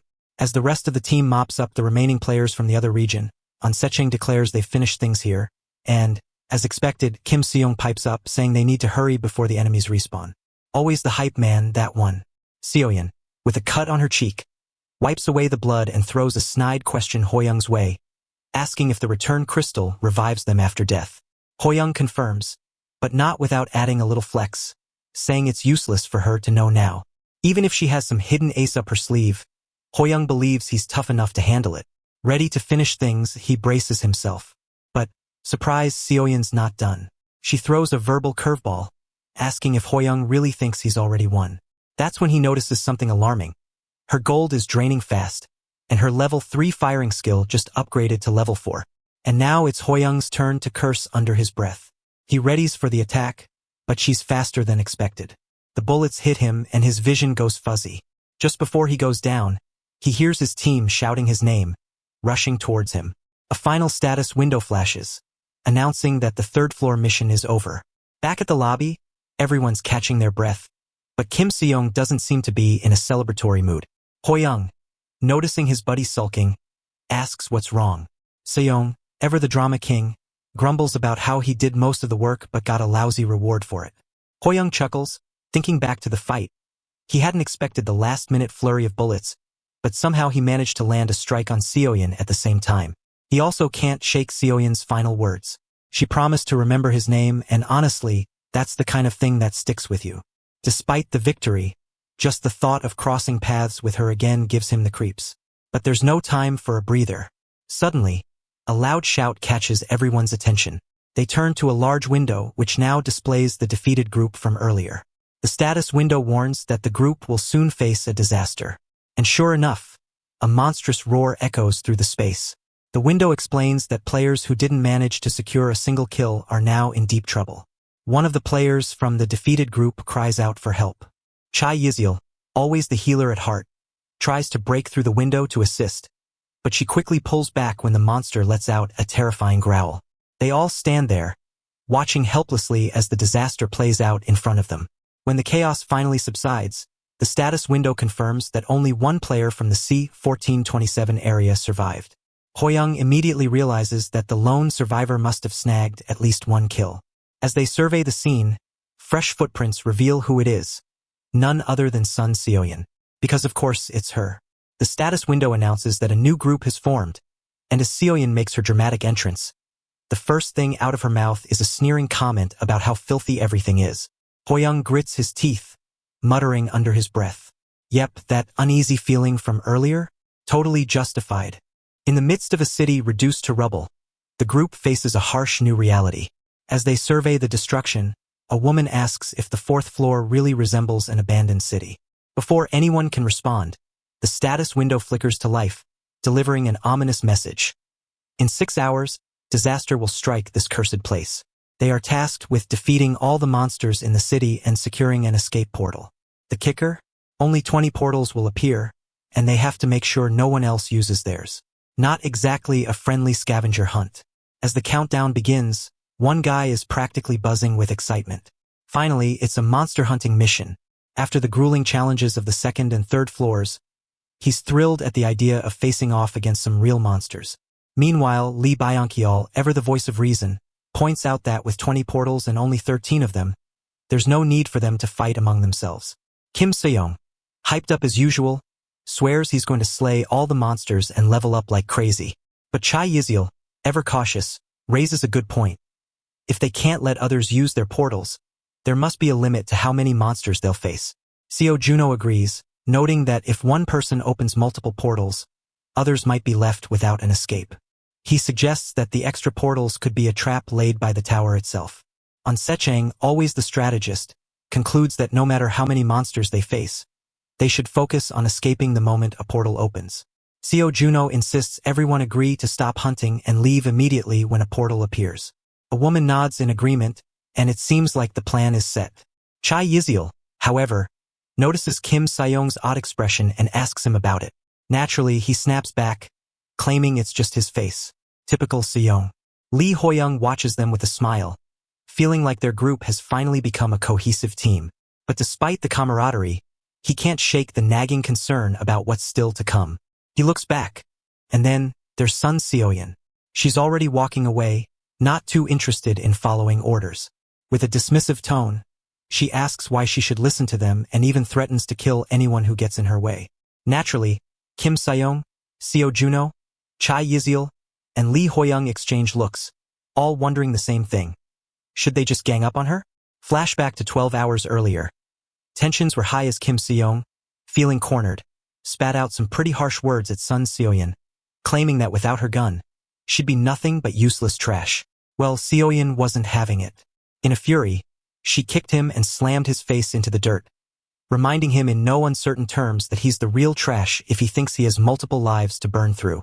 Lee Hoyoung, watching from the sidelines, stepped in, telling Seoyeon to cut it out. He wasn't about to let her pull this in their territory. Inwardly, he reflected on his long journey to eliminate Kim Junsong, a would-be star killer. But now he's standing face-to-face with a real one, Seoyeon. And worse, she's no slouch with that gun of hers. Sun Seoyeon stepped up to Hoyoung, acknowledging their not-so-pleasant reunion. Hoyoung, sensing the gravity of the moment, cut the small talk and asked her if she had something to say. A strange feeling washed over him, like a hunter realizing he's suddenly become the hunted. He took a step back just as a status window appeared, announcing that Seoyeon had marked him as her main target. Her gaze sharpened, confirming the designation. Hoyoung, confused, quickly checked the guide, his eyes widening at the implications. Back to the present, and Sun Seoyeon is already gone, leaving a thick tension in the air. Kim Seong, though, has his hands full with a massive orc. Of course, in true Seong fashion, he apologizes to the beast, half joking that it's too handsome to hit, but hey, it'll make for good experience points. As the orc falls, something unexpected happens. A portal opens. Seong, clearly startled, turns around only to find Lee Hoyoung right behind him. Hoyoung, cool as ever, asks why Seong looks so shocked, almost like he got caught doing something he shouldn't. Seong, trying and failing to mask his anxiety, nervously laughs, saying he thought Hoyoung would have opened the portal already. But Hoyoung isn't buying it. He gives Seong a solid kick into the portal, telling him to stop messing around. With that dealt with, Hoyoung reflects on the guide's ominous warning about star killers. It said their traits would fully manifest on the Day of Blood, and if he's killed by a star killer on that day, they'll reap a huge reward. Hoyoung knows he needs to level up as much as possible before then. He's not sure when the Day of Blood will arrive, but he's got a bad feeling it's going to favor the star killer, probably with plenty of casualties. As he walks on, Hoyoung encounters a level 10 orc. This one's not exactly friendly, but Hoyoung dispatches it with ease, gaining more experience. But interestingly, no portal opens this time. He ponders whether, given enough time, he could just wipe out all the monsters on this floor. After all, not everyone has escaped yet, and Sun Seoyeon is still out there, probably slaying monsters like it's a hobby. A sudden foul stench hits him like a truck. Pinching his nose, he wonders what's causing the rotting smell. The guide window informs him that while all orcs stink, the ones that leave portals behind are especially pungent. Hoyoung turns around to see another orc, confirming the source of the odor. Wasting no time, he charges forward and slays the beast with a single swing of his sword. The status window flashes again, confirming that a new portal has appeared. Hoyoung smiles. Finally, all that effort is paying off. Sun Seoyeon, clearly irritated, stands there. As our boy put on a whole performance, loudly lamenting his terrible luck and acting as if the universe had personally cursed him to never find a portal. Sun Seoyeon, clearly on the edge of snapping, asked if he was always this unlucky. With a heavy sigh, Hoyoung replied that random luck missions were his worst enemy, claiming he had never won anything in his life. But internally, he was chuckling. His bad luck was more of a strategy, as he purposely avoided orcs that might open portals. Since Seoyin needed to kill him on the Day of Blood, she reluctantly let him continue his hunt, unaware that Hoyoung had already found his escape. He killed orcs without portals, knowing that dying here without securing one wouldn't do Seoyin any good either. A grin crept onto his face as the status window popped up, announcing that a player had opened a portal, leaving just 5 portals left. Hoyoung glanced at the window, feeling a little relieved that others were making their escapes without any major trouble. Still in character, he slapped his forehead dramatically and grumbled about the awful odds of these random missions while making a fuss over the dwindling portals. Seoyin, now visibly irritated, snapped at him to stop whining and focus on the hunt. As Hoyoung continued slicing through orcs, he couldn't help but notice how much they reminded him of Kim Se-young. Every time he cut one down, he felt a weird combination of regret and satisfaction, almost like his complicated relationship with Seoyin herself. He stole a glance at her, amused that she was worried about him, just so she could be the one to kill him later. Teasingly, he asked why she seemed so nervous when he was the one without a portal. Seoyin snapped back, claiming she wasn't nervous at all. He pressed further, casually asking how many portals she'd already opened. After a brief hesitation, she admitted to 5, a number that startled him. It was a lot, but still manageable. With her having opened 5 and him only 1, he calculated that if everyone else opened one, there would still be 3 portals left. A status window confirmed this, leaving Hoyoung to wonder if he and Seoyin might be the last ones standing on this floor. With only 10 minutes left on the clock, Hoyoung figured it was time to make his exit. He suggested to Seoyin that they split up so he could search for a portal on his own. But before he could leave, she told him to stop. His heart skipped a beat, thinking she had figured out his plan. When he cautiously asked if she had something else to discuss, she mumbled something so quietly he almost didn't catch it. Alarm bells rang in his head, and he quickly made a move to leave, but she grabbed his sleeve, looking embarrassed. She finally admitted that she'd forgotten where she had opened her portals. Hoyoung blinked in disbelief, thinking to himself, "Really? Directionally challenged now?" Fast forward to the lobby, and the atmosphere was buzzing with excitement. Kim Se-young, as energetic as ever, raced over to Hoyoung, calling him Big Brother with all the enthusiasm of a puppy. However, the warm reunion didn't go as planned. Hoyoung's fist connected with Se-young's face, sending him crashing to the ground. Apparently, Hoyoung wasn't quite done with the mission in his head. Sun Seoyin, standing beside him, quipped that Se-young looked like an orc now. Hoyoung shot her a look, silently telling her to keep that observation to herself. Chai Yizil stepped forward, visibly relieved that Seoyin had returned in one piece. Seo Juno expressed his relief, although his attempt at a friendly handshake was met with cold indifference as Seoyin turned her back on him, grumbling that he was too loud. Se-young, nursing his bruised face, muttered under his breath, calling Seoyin little wench and complaining that they should have left her on the 4th floor. Seoyin fired back, calling Se-young a pig and ordering him to shut up. Se-young, flexing his muscles, proudly corrected her. Their muscles, not fat. As Hoyoung watched their petty bickering, he wondered if he should have left Seoyin behind after all. But then again, someone marked by the killer star wasn't going to die that easily. He figured he'd let her stick around for now and maybe get some sort of favor in return, but he was still keeping a close eye on her, especially with the looming Day of Blood ahead. Their momentary peace was shattered when a voice rang out across the lobby. The group turned to see an unexpected visitor. Kum, standing tall and smug. Without missing a beat, Sun Seoyin fired a magic bullet straight at its face, shouting, "Why are you back here again?"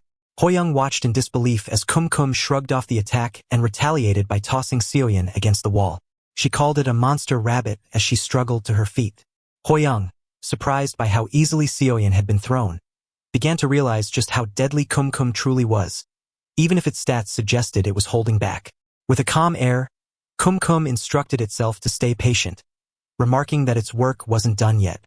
Then, looking at the group, it made an announcement that sent a chill down Hoyoung's spine. The next mission was about to begin. Kum, in its usual flair, made an unexpected proposition before they ascended to the next floor. With a dramatic gesture, the lobby transformed into a grand library, rows upon rows of books stretching endlessly. Its voice echoed, explaining that each of them must choose a book. This book, Kum warned, could either aid them in surviving or potentially bring about their downfall. It emphasized the gravity of their decision, telling them that their fate was in their hands. Kim Seong, ever the stubborn one, scoffed at the idea, outright refusing to let some stupid book decide his future. Meanwhile, Seo Juno, ever strategic, mused aloud whether he could find a manual on swordsmanship to boost his power. Kum, in its whimsical tone, reminded everyone that the contents of the books must be kept secret. Once their mission on the 5th floor began, the books would vanish. To demonstrate, Kum picked up a book titled The Way for a Cute Rabbit to Survive, showing it off as an example. With that, Kum disappeared, leaving the group in confusion. As everyone scurried to find their chosen book, Lee Hoyoung observed that most people were gravitating towards books aligned with their respective classes: martial arts, swordsmanship, magic. He approached the guide window, which oddly directed him to a novel titled SSS Rank Returner's Monopoly of Connections. Lee was taken aback, puzzled as to why the guide would recommend something that sounded like a cheap fantasy novel. He hesitated but ultimately selected it, thinking there must be a reason behind the guide's suggestion. Once the choice was made, the status window confirmed that the book was now locked to him, and its contents could not be disclosed. Lee opened the book, expecting something profound, but what he found was disappointing. A bland, generic fantasy novel. Resigning himself to his fate, he continued reading, growing more frustrated. Around him, others were absorbed in their selections: Seo Juno flipping through Thawing Swordsmanship, Kim Seong engrossed in Punch of the Fist King, and Chai Yizil deeply focused on knowledge of the Eastern physician. Lee couldn't help but wonder if he had made the wrong choice. He glanced over at On Sechang, who was busy setting up a tent, and then noticed Sun Soyeon muttering angrily about Kum. As she repeatedly hit a wall, Lee wisely decided to keep his distance. The status window then announced that their task was complete and that they would be moving on to the 5th floor. In a blink, the group found themselves seated at desks in what resembled a classroom. The atmosphere felt strange, and soon, murmurs began to spread. Someone wondered who their fellow classmates were, while another remarked on the eerie sensation that time had stopped here. A woman, glancing at her reflection, commented that they seemed younger. Another woman agreed, sharing the sentiment. Lee Hoyoung, looking down at himself, realized they had indeed been reverted to their younger forms, likely to match the setting of the new mission. On Sechang, now visibly skinnier, groaned about losing his well-earned muscles. Kim Seong, ever the joker, taunted him, calling him an anchovy. Lee found it amusing to see Seong in his younger, shaved-head form. Chai Yizil teased Hoyoung, noting he hadn't changed much, while Lee caught sight of a bespectacled Sun Soyeon, who seemed even more irritable than usual. When he asked if it was her, Seoyeon removed her glasses, crushing them in her hands, and snapped, asking why he was staring. Before anyone could process the change fully, Kum's voice rang through the classroom speakers, asking if they were enjoying their newfound youth. It described this return to their younger selves as a beautiful gift and explained their new task. They had been transported to a dimension where both humans and monsters existed, and they were now cadets in a school that trained monster hunters. Over the next 4 days, they would face various quests, and failure would result in a death mission, execution. The stakes had never been higher. Lee Hoyoung knew how serious a death mission could be, and as someone who had faced one before, he steeled himself. He silently regretted choosing a novel instead of a swordsmanship manual, but figured there had to be some purpose behind it. Just as Kum finished its explanation, a light swept over the group, implanting the necessary memories for their role in this world. Lee Hoyoung groaned as the memories flooded his mind, causing a painful, throbbing sensation. He now had 2 sets of memories, his own and those implanted for this mission. As the memories settled, he realized they aligned with the content of his chosen book, making him wonder if there was more to it than he initially thought. The status window confirmed the success of the memory implantation. In the now bustling classroom, the teacher passionately discussed mana manipulation, drawing diagrams on the blackboard. Seo Juno, seated next to Lee Hoyoung, leaned over and whispered that the once frozen people in the class had started to move again. Lee, lost in thought, pondered the strange parallels between their current situation and a novel. He recognized that he and his classmates were merely side characters in this world, with the true protagonist sitting in front of him, Oh Yoon Nam, a returner with knowledge of the future. Thanks to Yunam's foresight, he had formed powerful connections and was on the path to greatness. Lee realized he needed to find a way to navigate this world carefully. As the teacher pointed to a complex symbol on the board, he challenged the class to explain it, offering store points as a reward.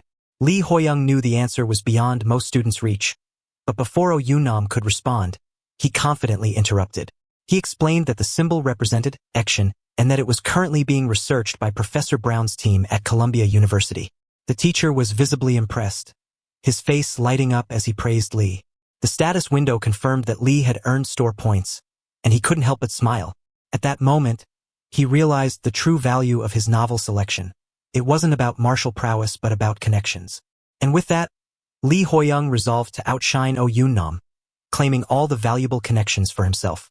As they strolled through the academy's vast corridors, Kim Seong, ever the chatterbox, couldn't hide his curiosity.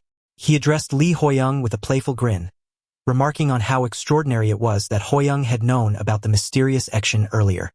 Hoyoung replied calmly, attributing his knowledge to the memories implanted by the tower.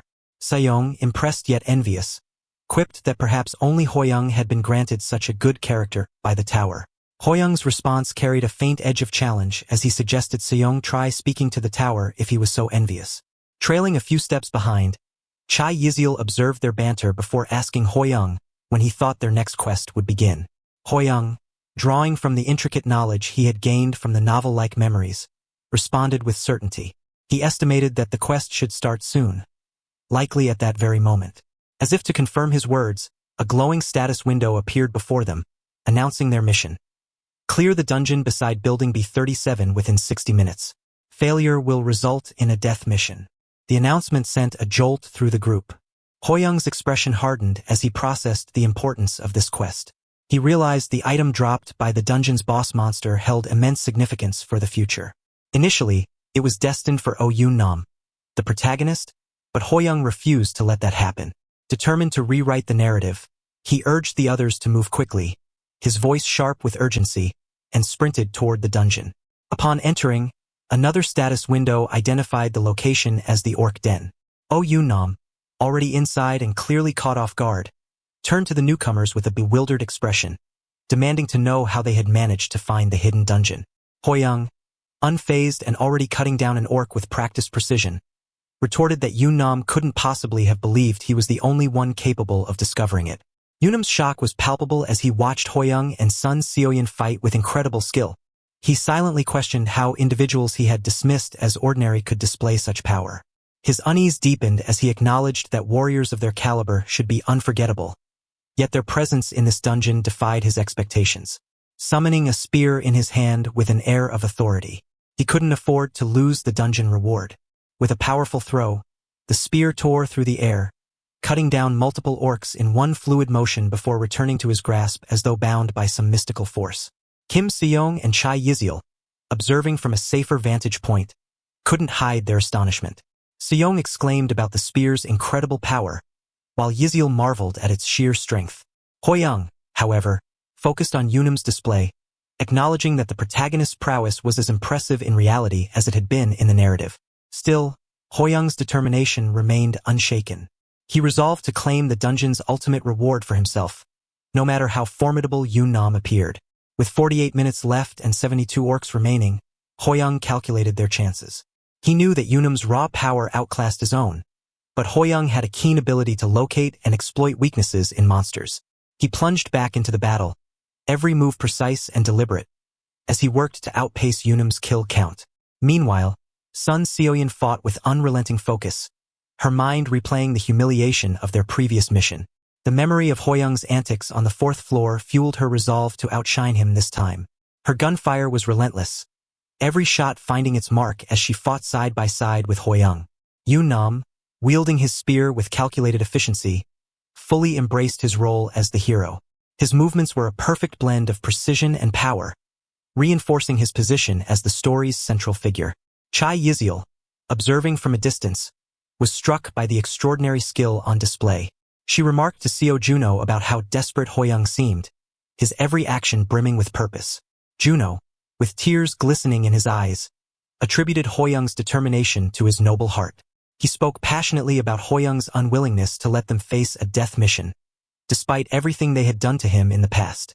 Moved by this sentiment, Juno raised his sword and rallied the others, proclaiming that they must fight harder in Hoyoung's honor. His emotional declaration inspired a wave of fervor among the group. Hoyoung, caught off guard by the sudden outpouring of support, could only continue fighting, his expression a mix of confusion and determination. After an intense battle, the status window finally announced the defeat of all orcs and the opening of the boss room. However, the message that followed declared Oh Yoon-nam as the one with the right to challenge the boss monster. Hoyoung felt a surge of frustration as he realized his best efforts had fallen short. A bitter curse escaped his lips as he wrestled with the possibility of giving up. Refusing to back down, Hoyoung stepped forward and addressed Yoon-nam with a resolute tone, requesting the opportunity to challenge the boss. Yoon-nam, perplexed, questioned Hoyoung's sudden request. Hoyoung, his expression turning mysterious, claimed to understand how to break the cycle of regression. This statement shocked Yoon-nam. Hoyoung, with a smirk, stood his ground, not willing to give up the reward. The door creaked open, and the status window flickered to life, announcing Lee Hoyoung's entrance into the boss room. His steps were steady, but his mind replayed the charged moments from earlier. Oh Yoon-nam had stood before him, spear drawn and unwavering. He had wanted to know who Hoyoung truly was, his voice brimming with suspicion. Hoyoung, calm and deliberate, had urged Yoon-nam to lower his weapon. However, Yoon-nam had refused, pressing harder for answers. The spear's edge grazed Hoyoung's neck, drawing a thin line of blood that trickled down his skin. Hoyoung, unflinching, had questioned the urgency of Yoon-nam's curiosity. Instead, he had cryptically asked whether Yoon-nam wasn't more interested in the winter awaiting him at age 32. The mention of that age had sent a jolt through Yoon-nam, his anger flaring. In a grand, rain-battered building, a man had once reflected on the origins of Yoon-nam's curse. He had spoken with a blend of admiration and envy, remarking on the endless regressions that began when Yoon-nam was 17 and stretched to his 32nd year. Oh Yoon-nam, cradling a glass of wine, had nodded solemnly as the man recounted the anguish of living through the same stretch of time repeatedly. He had leaned against the rain-speckled window, his frustration evident as he cursed the unyielding loop of regression. In the present, Hoyoung had pushed Yoon-nam's spear aside with deliberate precision. He had proposed a deal.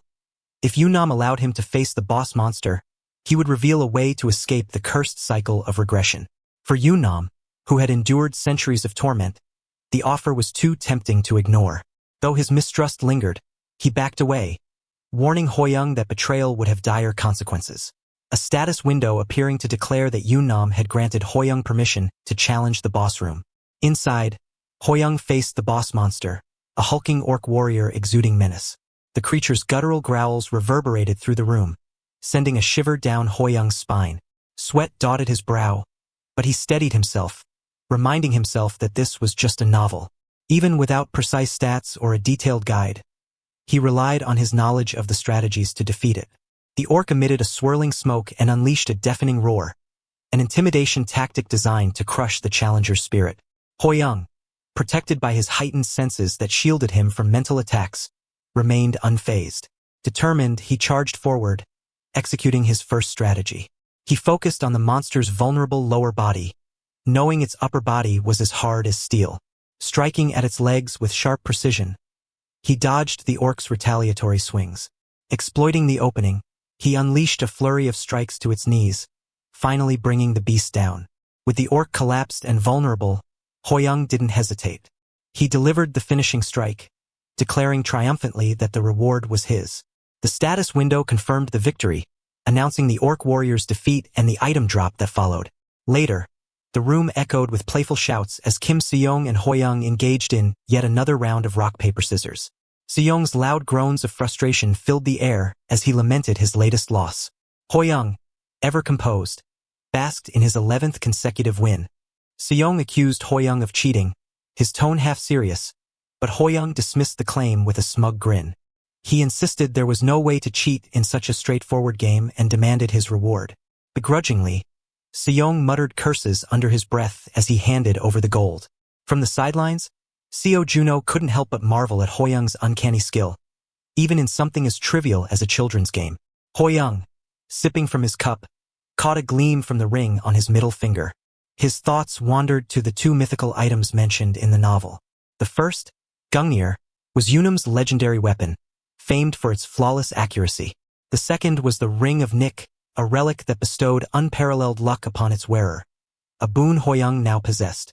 He examined the ring with satisfaction, recognizing its immense potential as a safeguard for the trials ahead. Though he knew Yunam would face many of those trials without such an advantage, Hoyoung resolved to provide him with the vital information needed to fulfill his greatest desire. His musings were interrupted by a loud thud as Sun Seoyeon slammed her cup onto the table. She locked eyes with Hoyoung, challenging him to a game. For her, rock, paper, scissors wasn't just luck but a test of agility, her confidence bolstered by her near 50 agility stat. Hoyoung raised an eyebrow, feigning indifference, and asked how much she was willing to bet. Without hesitation, Seoyeon offered 3,000 gold. Kim Seong, standing nearby, gawked at the sum in disbelief. Hoyoung, after a moment's thought, smirked and proposed raising the stakes to 5,000 gold. The following day, the group gathered at the training area, where Hoyoung took in the scene with an amused grin. It was a classic moment straight out of a novel, the evaluation of strength, centered on the ultimate test of power, striking a punch machine. Oh, and by the way, Sun Seoyeon lost the game previously, losing 5,000 gold. The professor addressed the cadets in the training hall. Before them stood a massive blue crystal. The professor explained the task. They would strike the crystal with their weapons, and the resulting numerical score would measure their magic power. These scores would determine the dungeon practical groups in 2 days, a crucial test that could shape their futures. Seo Juno, his eyes gleaming with curiosity, turned to Lee Hoyoung, commenting on how excited he was to see the true strength of their peers. The first cadet stepped forward, his face a mixture of determination and anxiety. Gripping his weapon tightly, he swung with all his might. The crystal responded with a brilliant flare, displaying a score of 43. Murmurs rippled through the room as cadets commented on the impressive strength of his first attempt. Seo Juno observed the reactions around him and deduced that 43 was considered a high score. Hoyoung, drawing on the memories implanted within him, recalled that this cadet was indeed known for his strength. When Seo Juno's name was called, he approached confidently. With a focused strike, he hit the crystal, and the glowing numbers settled at 69. Gasps of astonishment echoed through the hall as whispers of his strength spread. Juno, with a modest smile, noted that his power might indeed be formidable. Kim Seong couldn't resist the spotlight. Shoving Juno aside with a cocky grin, he proclaimed himself the king of punch machines. With a loud roar, he slammed his fist into the crystal. The result? 75. Flexing his biceps, he taunted the cadets to train harder and eat well. Someone exclaimed in disbelief at his ability to achieve such a high score without using a weapon. The hall fell silent when Sun Seoyeon stepped forward. Her cold, focused expression was unwavering as she fired a magic bullet at the crystal, the shot grazing Seoung's face, and the score froze at 98. The room erupted in shock, cadets questioning how such a feat was possible and marveling at her ability to infuse mana into a gun. Hoyoung couldn't help but feel a swell of pride, thinking that his tower teammates were leagues ahead of these academy cadets. Then, with a loud noise, Oh Yun-nam crystal blazed, displaying an astonishing 115. Hoyoung's eyes widened as he recognized the sheer power behind Yunam's attack. A vague memory surfaced in his mind, hinting that Yun-nam was destined for something extraordinary. Later, in the cafeteria, Kim Seong devoured his meal with enthusiasm. He teased Hoyoung about his score, wondering why it hadn't been higher. Hoyoung shrugged, replying nonchalantly that there wasn't any reward worth trying for. Chai Yizil chuckled, noting Seoung's peculiar ability to speak coherently despite eating. Seo Juno joined in, remarking that Hoyoung's relaxed attitude was beginning to intrigue him. Hoyoung, lost in thought, reflected on his own score of 64. It wasn't low enough to draw attention, but more importantly, it kept him in Yunam's practical group without being chosen as a leader, exactly what he had aimed for. Their conversation was abruptly cut short when a status window appeared before them. The second quest had begun. The details were clear. They had 1 hour to rescue Oh Yun-nam from the river garden. Chai Yizil, recalling Yunam's earlier performance, asked if he was the strong cadet they had seen in the dungeon. Seo Juno confirmed it, speculating that Yun-nam might have fallen into a trap. Despite the proximity of the river garden, the urgency of the mission weighed on them. Hoyoung's expression darkened. His knowledge of the novel painted a grim picture. After one of Yunam's regressions, he had disciplined some troublemakers at the academy. Among them was the son of Park Yongsik, the guild leader of Red Moon. Furious, Park Yongsik had sent elite hunters to brutalize Yunam, leaving him on the brink of death. In the story, Yunam was saved by the Ring of Nick, but this time the responsibility lay with them. At the river garden, Yunam knelt on the ground, his breathing labored. A man behind him sneered, mocking Yunam for daring to stand against their young master. The man adjusted his black glasses, only to be interrupted by a flash of light. A magic bullet from Sun Seoyeon struck him directly. Hoyoung, startled by her sudden action, questioned her motive. Seoyeon's reply was icy. She simply didn't like him. Kim Seyoung rushed forward, pointing out that this man seemed to prey on those without powerful backing. Hoyoung, visibly annoyed, drew his sword and ordered the group to advance. The enemies exchanged remarks about the newcomers, speculating on their status as academy cadets. One of them created a defensive shield, questioning the presence of a gun. Another taunted his injured ally for letting the brats land a hit, only to be met with a sharp retort. Hoyoung observed the situation carefully. Though Seoyeon's attack seemed impulsive, its timing was impeccable. It had created the opening they desperately needed. Seizing the chance, Yunam rose to his feet and attacked the injured man, his spear slicing through the air. However, the other two enemies dodged his strikes effortlessly. Yunam, glancing at Hoyoung, expressed his confusion over their persistence, but stressed that there was no time for questions. Hoyoung agreed, suggesting they focus on the battle. Kim Seyoung targeted the weakened opponent, unleashing his level 2 stone fist spell. But the man raised a barrier just in time, deflecting the attack. As the battle intensified, the injured man, furious, hurled insults at the group, calling them disrespectful brats. Kim Seyoung was flung across the floor by the barrier, his body skidding to a halt with a pained grunt. The man who had attacked him laughed cruelly, his voice dripping with derision. He observed that the cadets, sheltered within the academy's walls, were completely unprepared for the harsh realities of the outside world. The battle resumed with even greater intensity. Amid the fray, Lee Hoyoung took charge, positioning Sun Seoyeon at the rear to cover them while the others focused on the front lines. Seoyeon, however, fired her magic bullets with precision, silently defying the need for instructions. Hoyoung directed the injured cadets to retreat to Chai Yizil for healing before rejoining the fight. As Yunam staggered toward Yizil, her magic quickly mended his wounds, leaving him staring at his healed hand in astonishment. He couldn't hide his amazement at the extent of her abilities. Hoyoung, locked in fierce combat, reminded his teammates that the quest was designed to be completed and urged them to draw on everything they had learned. Inspired by his words, Seo Juno delivered a powerful thaw slash, his blade glowing with frost as it struck one of the men. Kim Seyoung, channeling his strength, unleashed the first punch of the Fist King, his fist connecting with another enemy. Amid the chaos, On Secheng seemed oddly detached, methodically setting up a tent in the middle of the battlefield. Hoyoung couldn't help but glance at him in confusion, wondering if the stress of the situation had finally taken its toll on him. One of the men sneered at their efforts, dismissing their skills and training as irrelevant. He mocked the idea that they could rely on such trivial methods to win. His mockery turned into a fierce charge, joined by his two accomplices, as they lunged at the cadets with deadly intent. The ground shook violently from a powerful explosion. Hoyoung, struggling to catch his breath, realized the gap between his team's abilities and their opponent's experience. The men's coordination and relentless assaults seemed insurmountable. He strategized quickly, knowing that taking down even one of them might destabilize their formation. Yet every approach felt like facing an impenetrable iron door. Chai Yizil, maintaining her composure, prepared to assist. The man leading the charge smirked, belittling their persistence and noting that the young cadets might have promising futures as hunters, but it wouldn't matter if they didn't survive the day. His ally, however, warned that their delay was becoming a problem. Frustrated by the drawn-out fight, the first man cursed under his breath and made a reckless move, targeting Yizil. He declared his intent to start with her, his charge filled with lethal intent. Hoyoung shouted in alarm, urging his team to act. Yunam responded instantly, throwing his spear with precision.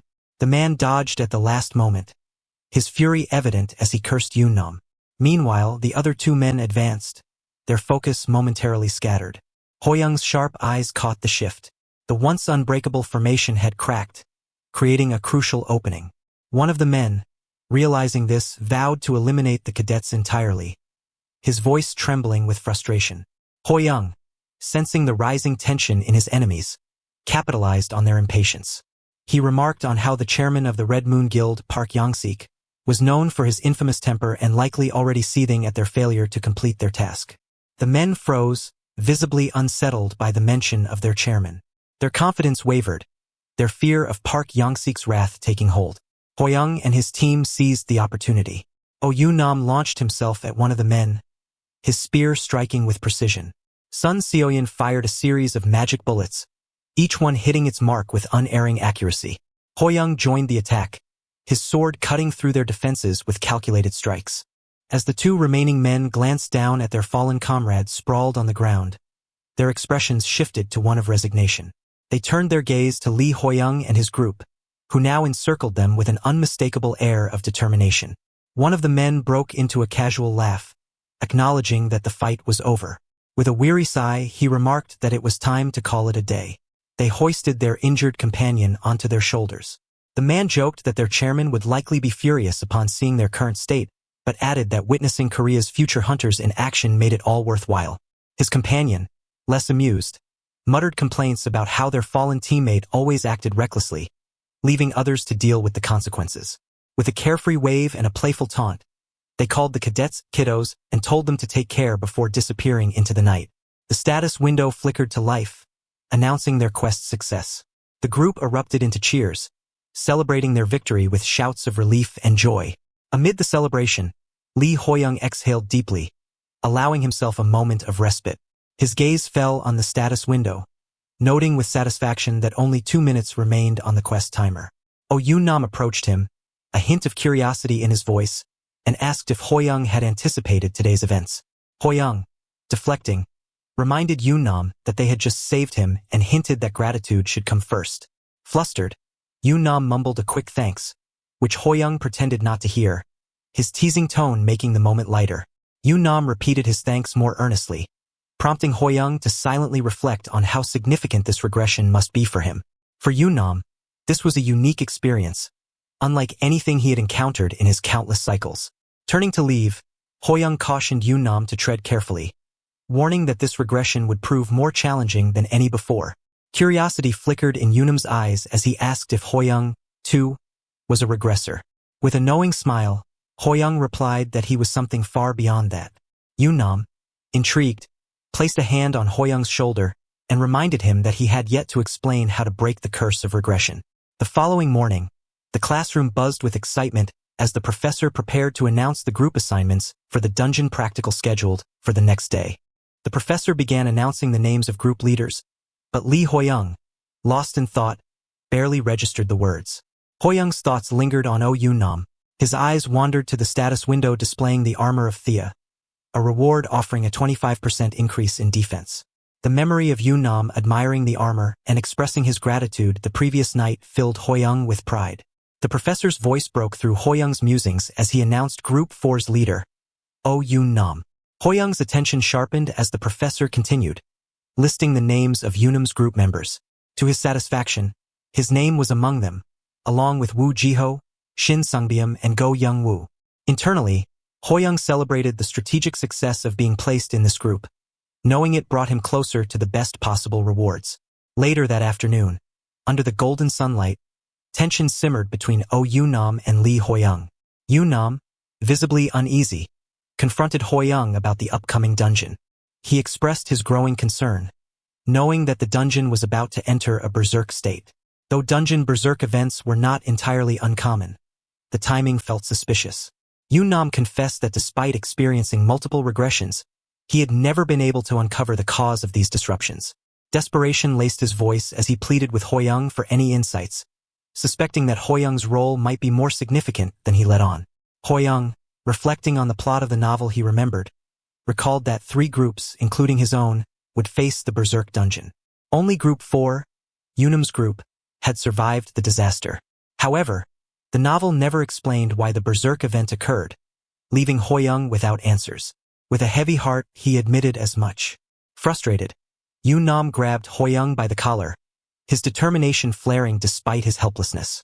He insisted that even if the situation seemed inevitable, they had to try to make a difference.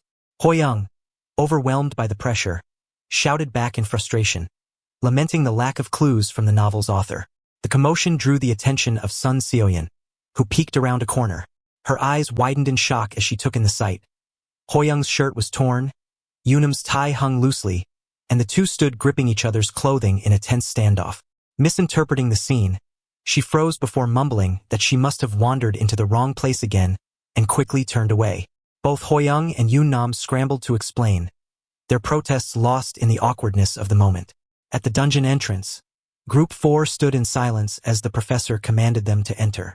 As they crossed the threshold, the status window activated, detailing their task to clear the dungeon as part of the practical test.